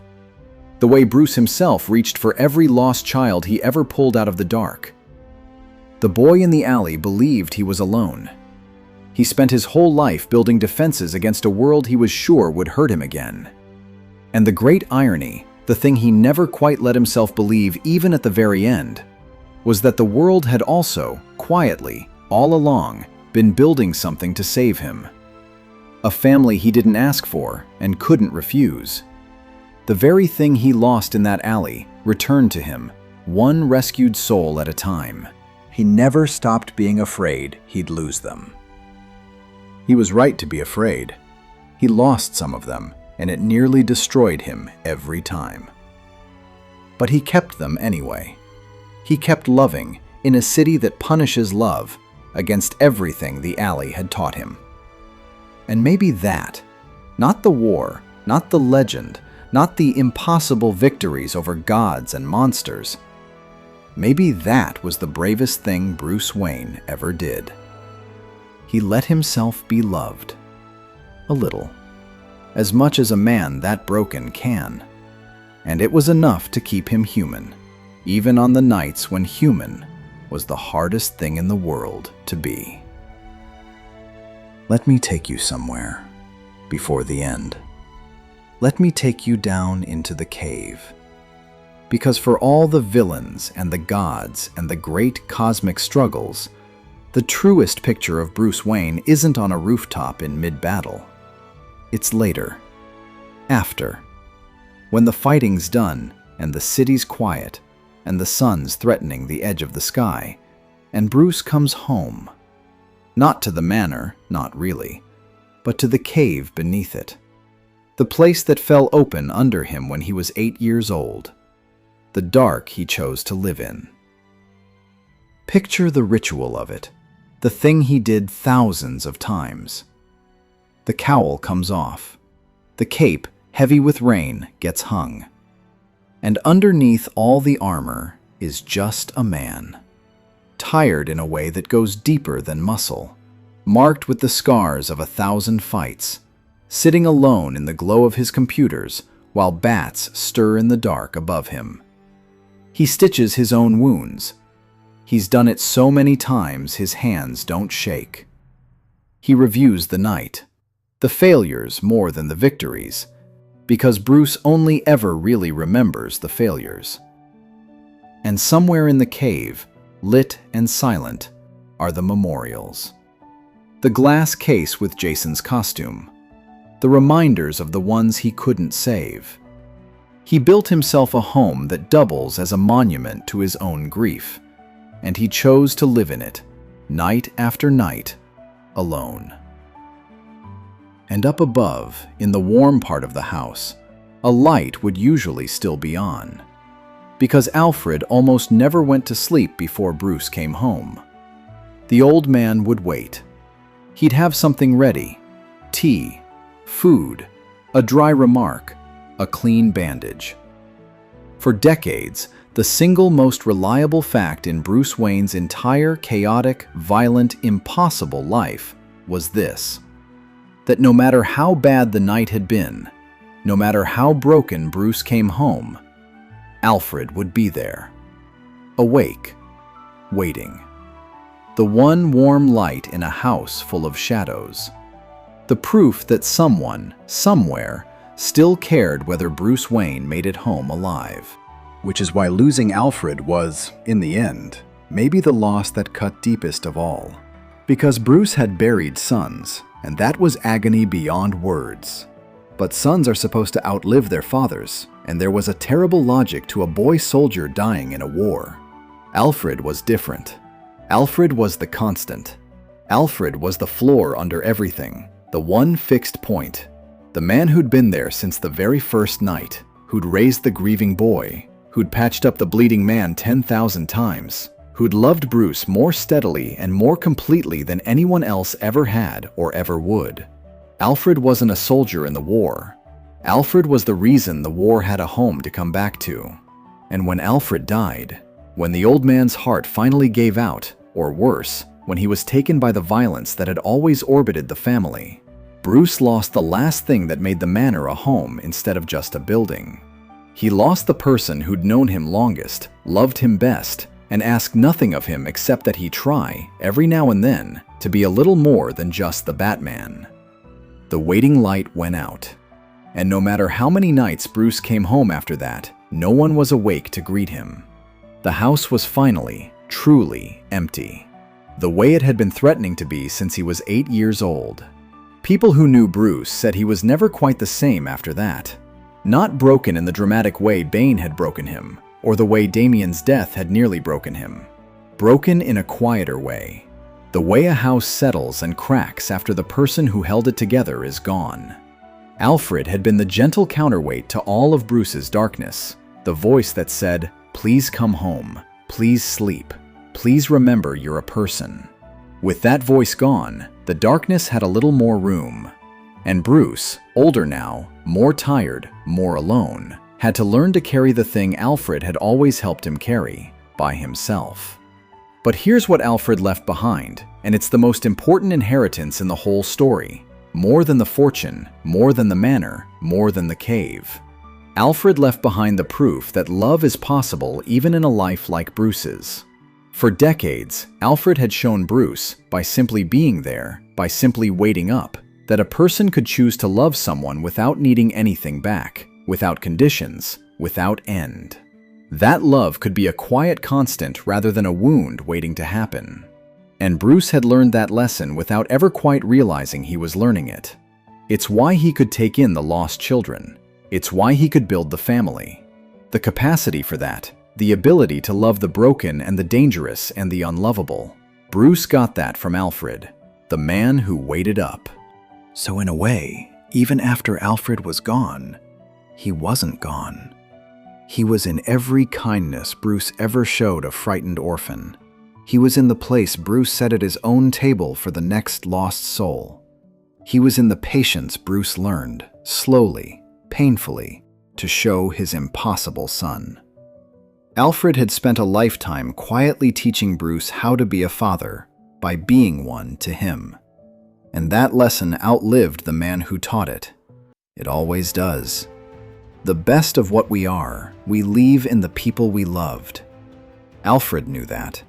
It's probably why he never stopped trying, even when it looked hopeless. Even when the boy he was raising kept disappearing into the dark. And maybe that's the thread that ties the whole thing together. Maybe that's what Bruce's entire life was secretly about, underneath the war and the rage and the grief. It was about a chain of people refusing to give up on each other in a world that gives people every reason to. Thomas and Martha Wayne refusing to give up on a broken city. Alfred refusing to give up on a broken boy. Bruce refusing to give up on the broken children of Gotham, one alley at a time. And those children, Dick, Tim, Cassandra, Damian, all of them, going out into the world and refusing to give up on the next broken soul they found. The pearls scattered on the ground in that alley all those years ago looked like the end of something. The end of a family. The end of a child's happiness.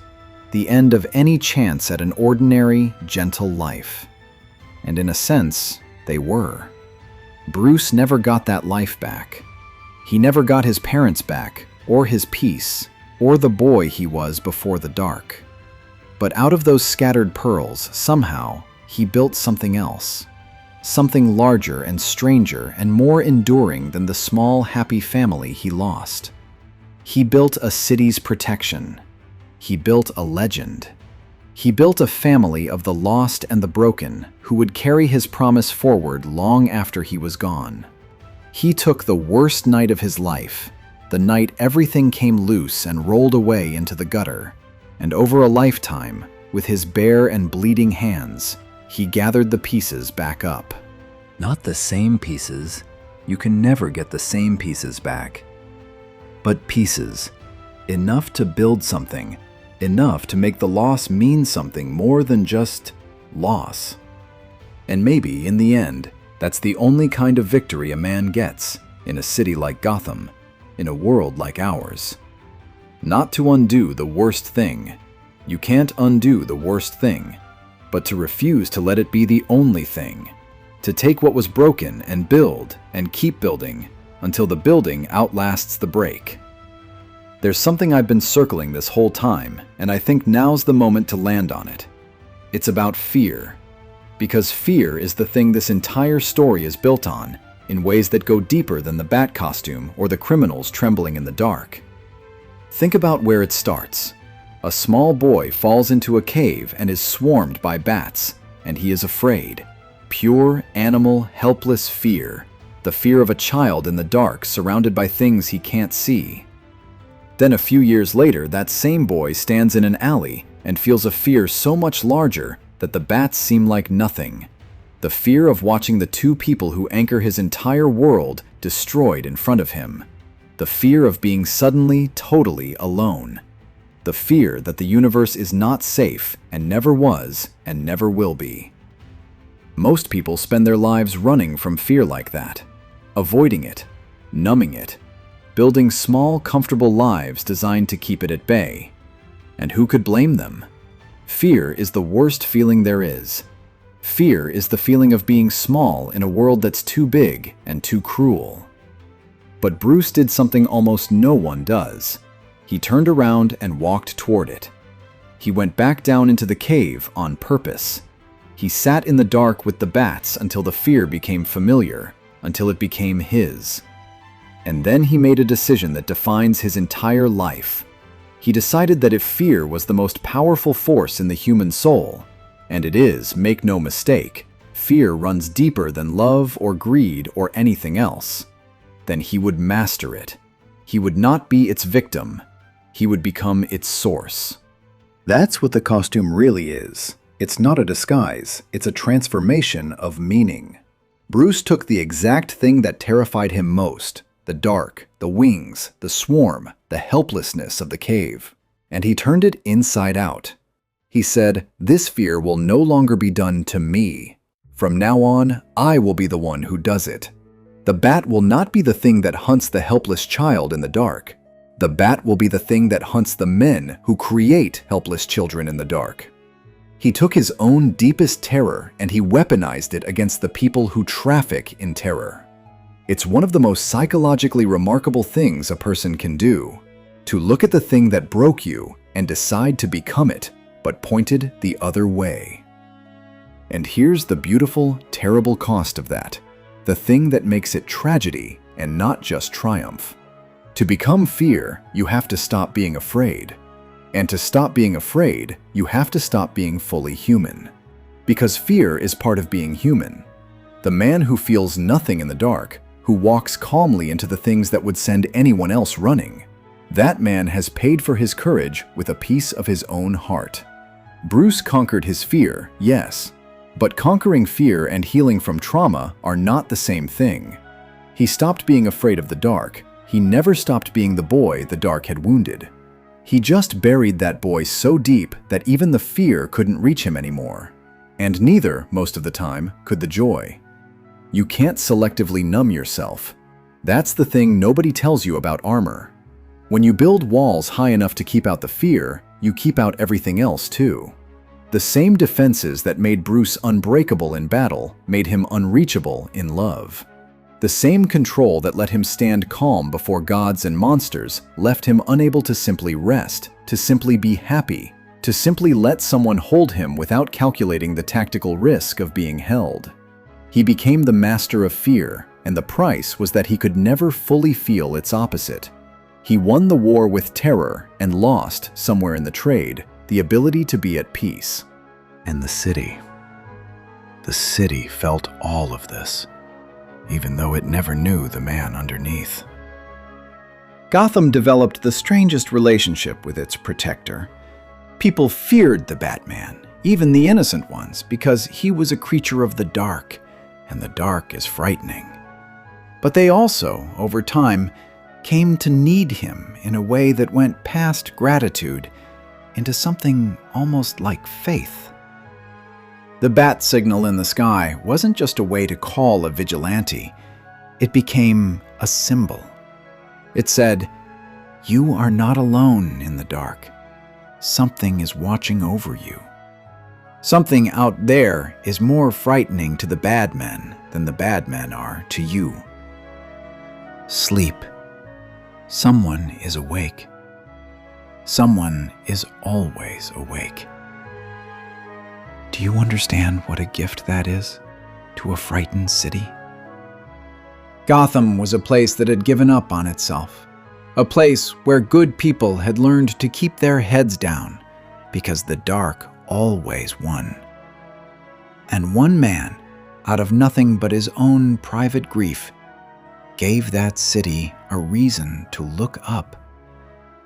Not a comfortable reason, not a warm and gentle hope, but a hope with teeth, a hope that fought back. The people of Gotham didn't always love their Batman, but on the worst nights, when the worst things came, they looked up at that light in the sky and they believed, against all the evidence of their hard lives, that something might still save them.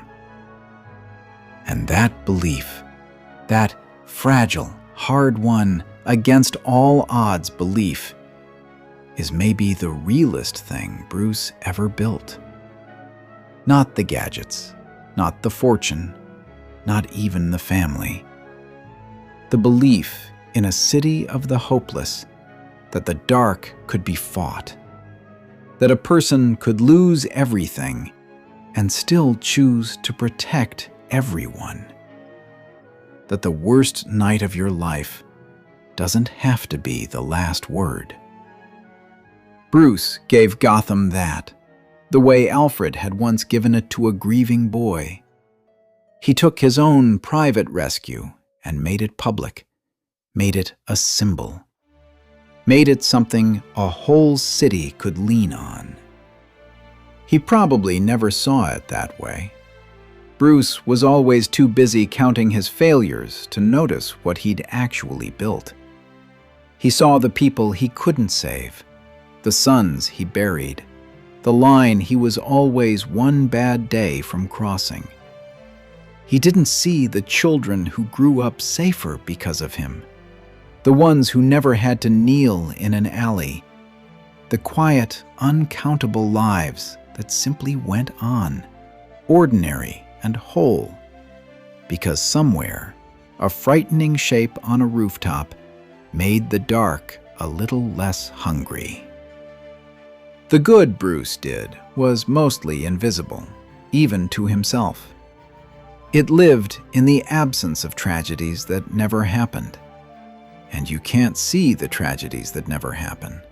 You can only feel, if you're lucky, the strange safety of a city where someone is always awake. That was his real legacy. Not the legend, the silence, the screams that never came, the pearls somewhere out there in the dark of 1,000 other lives that never had a chance to scatter, because a man who'd lost everything decided that no one else would have to. He couldn't save his own family, so he spent his whole life saving other people's, one frightened shape in the dark at a time. And most of them never even knew his name. So how does it end? For a man who spent his whole life fighting endings, fighting death, fighting the very idea that anything has to stop, how does the story of Bruce Wayne actually close? The honest answer is that it doesn't. Not really. Not in the way most stories do. And that's the point. Because the deepest truth Bruce arrived at, after everything, was that Batman was never supposed to end. The man would end. Even Bruce understood that, in the failing of his own body, in the slow approach of his own mortality. But the idea, the symbol, the promise that someone would always be awake in the dark, that had to outlive him. That was the whole point of building a family instead of staying alone. A man dies. A symbol gets passed on. And so the most important thing Bruce ever did, in the end, wasn't a battle won or a villain defeated. It was the slow, reluctant, deeply un-Bruce-like act of letting go. Of accepting that he couldn't hold the line forever. Of looking at the children he'd raised, the lost boys and girls he'd pulled out of 100 different alleys, and trusting them to carry what he could no longer carry alone. He'd already seen it work. He'd been broken once, his spine shattered, and Dick Grayson had picked up the cowl and proved that Batman could be more than one man. That the symbol was bigger than the body wearing it. He'd watched his sons and daughters become heroes in their own right, each one carrying a piece of what he'd taught them out into the world. Dick as Nightwing, the light he'd brought to the war made permanent. Tim, the detective, the mind that could solve any puzzle. Cassandra, the assassin who chose mercy. Barbara, the eyes of the whole operation, the woman the darkness couldn't keep down. Jason, even Jason, the lost son, the angry one, who for all his rage never quite stopped being family, never quite stopped circling home. And Damian, the son of his blood. The boy raised to be a killer who chose, against everything, to be a hero. There's a quiet rightness in the idea that the future of Batman might run through Damian, that the assassin prince, the child of two of the darkest bloodlines on Earth, might one day wear the cowl himself. Because if Damian Wayne can become Batman, if a boy made entirely of darkness can grow into the symbol of protecting the light, then Bruce's deepest hope is proven true. The cycle can be broken. The darkness doesn't have to win. A wounded child can choose, and the choice can hold. That's the inheritance. Not the money, though there's a fortune. Not the cave, though there's a cave full of wonders. The inheritance is the choice. The choice Bruce made in the dark of his father's study, the night the bat came through the window. The choice to take pain and turn it toward protection instead of vengeance. The choice to hold the line. The choice to love the broken and the lost.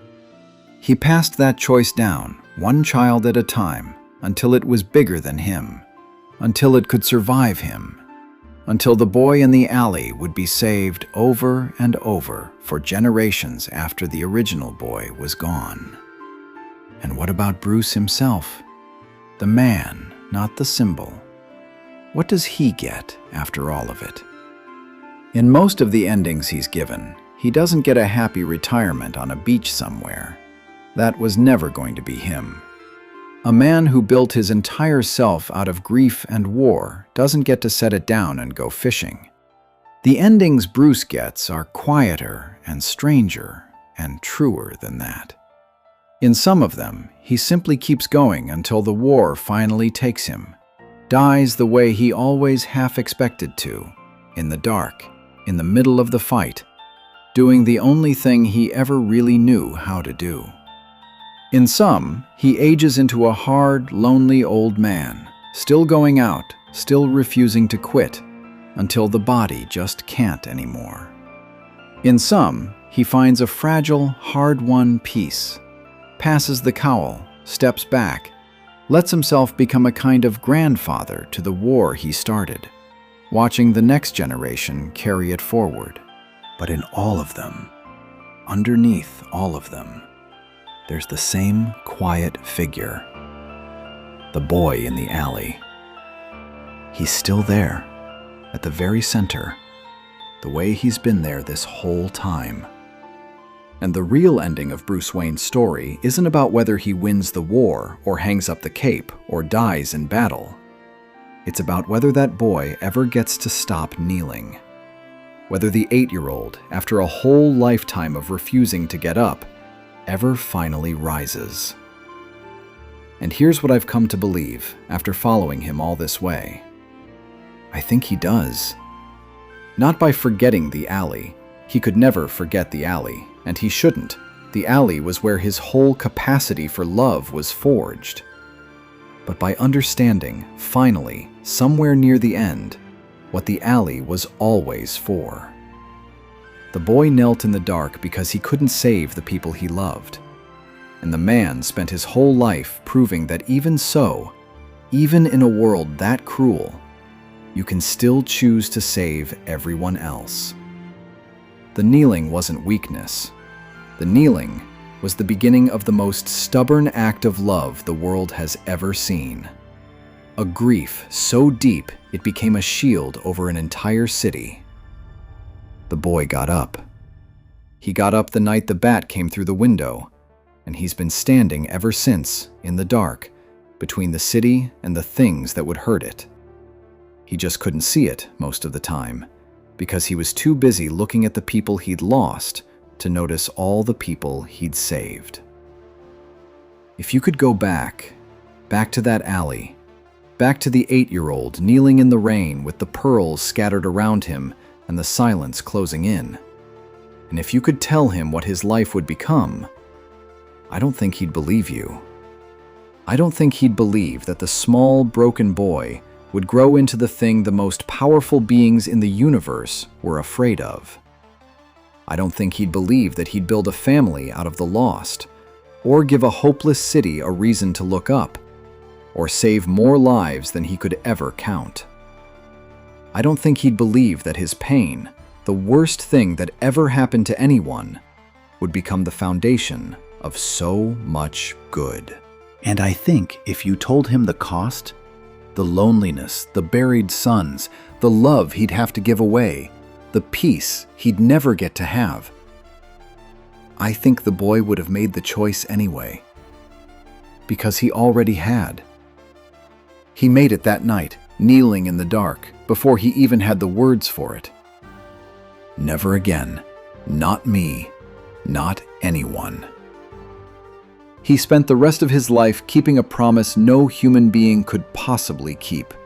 And the keeping of it, the trying, the endless, impossible trying, that was the whole man.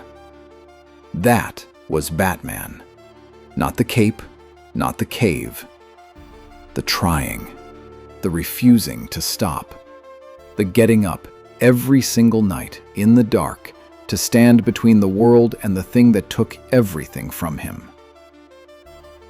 There's a version of the ending I keep coming back to. A quiet one. No final battle, no cosmic stakes, no last enemy to defeat.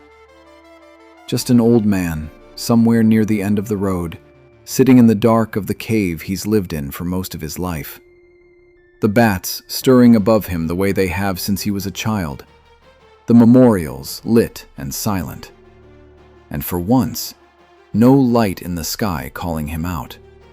No emergency, no war.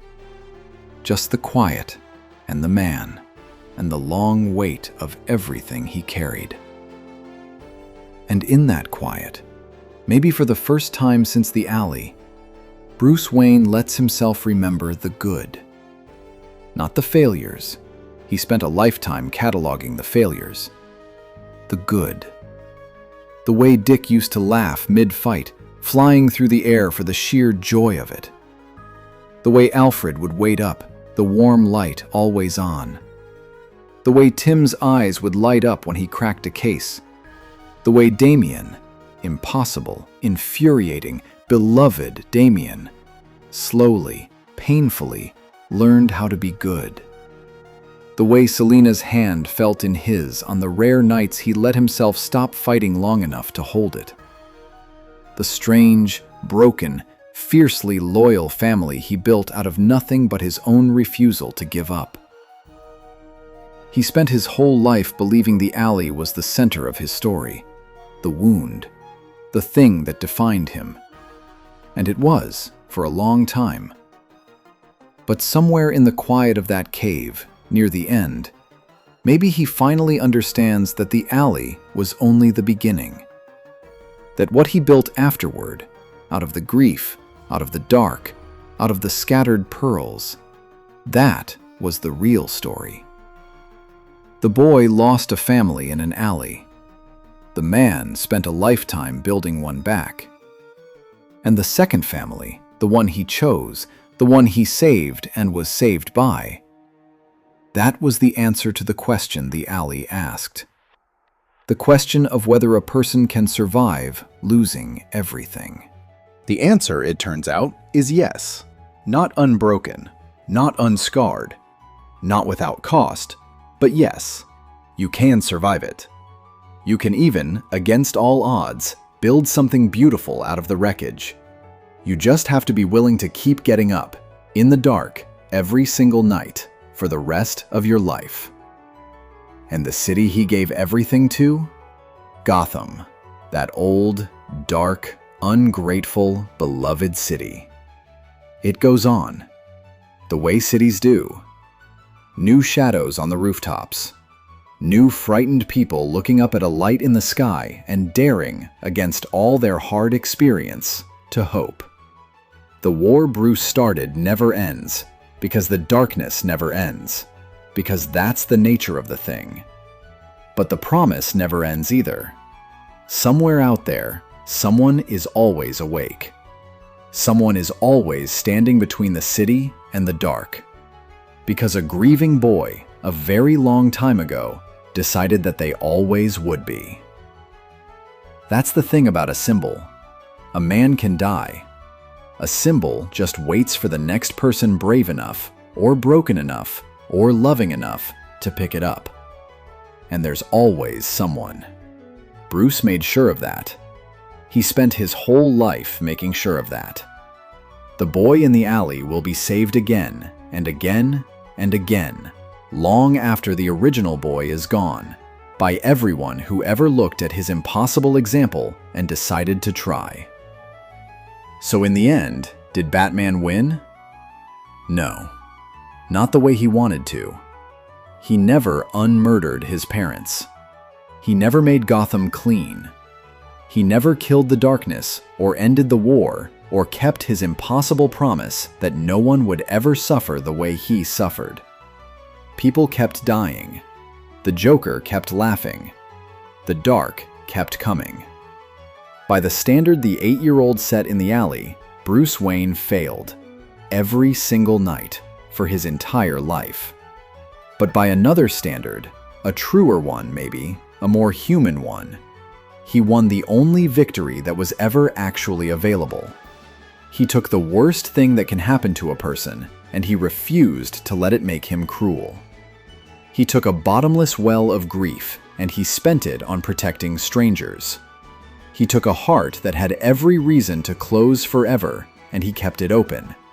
Just enough, just barely, to love a handful of broken people who loved him back. He didn't beat the darkness. No one beats the darkness.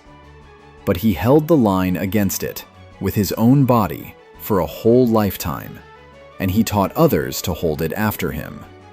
And the world he leaves behind is a little less dark than the one he was born into, because he was in it. That's not nothing. In a world like ours, in a city like Gotham, in a life like his, that's not nothing at all. That might be everything. The pearls scattered on the ground in that alley all those years ago. I keep thinking about them. 2 strings of little white spheres coming loose, rolling away into the dark in the worst moment of a child's life.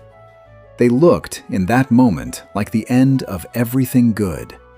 like beauty broken beyond repair, like a family coming apart, one small pale piece at a time. But pearls are made the same way Bruce was made. A grain of grit gets inside something soft and living, an irritation, a wound, a small, unbearable pain. And the living thing, unable to remove the pain, does the only thing it can. It builds around it. Layer after layer, slowly, over years, it covers the wound in something luminous, until the very thing that started as an injury becomes the most beautiful thing the creature ever makes. That was Bruce. That was the whole man. A wound he couldn't remove, covered over, year by painful year, in layer after layer of something that shone. He never got the grit out. You never get the grit out. But he turned it into a pearl, a dark and frightening and luminous pearl in the shape of a bat that an entire city could look up at and find, somehow, the courage to keep going. And here's the last thing I want to leave you with, the thought I can't quite shake after walking all this way beside him. We tend to think of Batman as a story about justice, or about fear, or about a rich man's power fantasy played out in a costume. And it's all of those things a little. But underneath every version of it, in every telling, there's something much simpler and much harder. It's a story about grief. About what a person does with the worst thing that ever happens to them. About whether you let it close you or open you. Whether you let it make you cruel or make you kind. Whether you spend it on revenge or on rescue. Bruce Wayne was handed the worst thing as young as a person can be handed it. And he made a choice with it that most people, in their honest hearts, aren't sure they could make. He took the thing that should have destroyed him, and he turned it, slowly, painfully, at enormous cost, into a reason to protect every frightened person he could find. He didn't do it cleanly. He didn't do it without making himself lonely and strange and half-broken in the process. But he did it. Every night, for a lifetime, he did it. And there is something in that, something stubborn and luminous and deeply, achingly human, that I think is the real reason this story has lasted as long as it has. We don't love Batman because he's strong. We love him because he was the most wounded person in the room, and he chose to use his wound to shield the rest of us. That's not a power fantasy. That's a prayer. A prayer that our worst moments don't have to be the end of us. That we can build something good on top of something terrible. That the dark doesn't have to win. He was a boy who lost a short, sweet, ordinary life in an alley one night, and then spent decades turning that single, terrible moment into something vast. A legend, a family, a city's hope, a promise kept against impossible odds, over and over, in the dark. A short story, told long and dark and brave, by a man who refused to let it end where it began. Good night, Bruce. The light's off in the sky tonight. The city's quiet. You can rest now. You've stood in the dark long enough.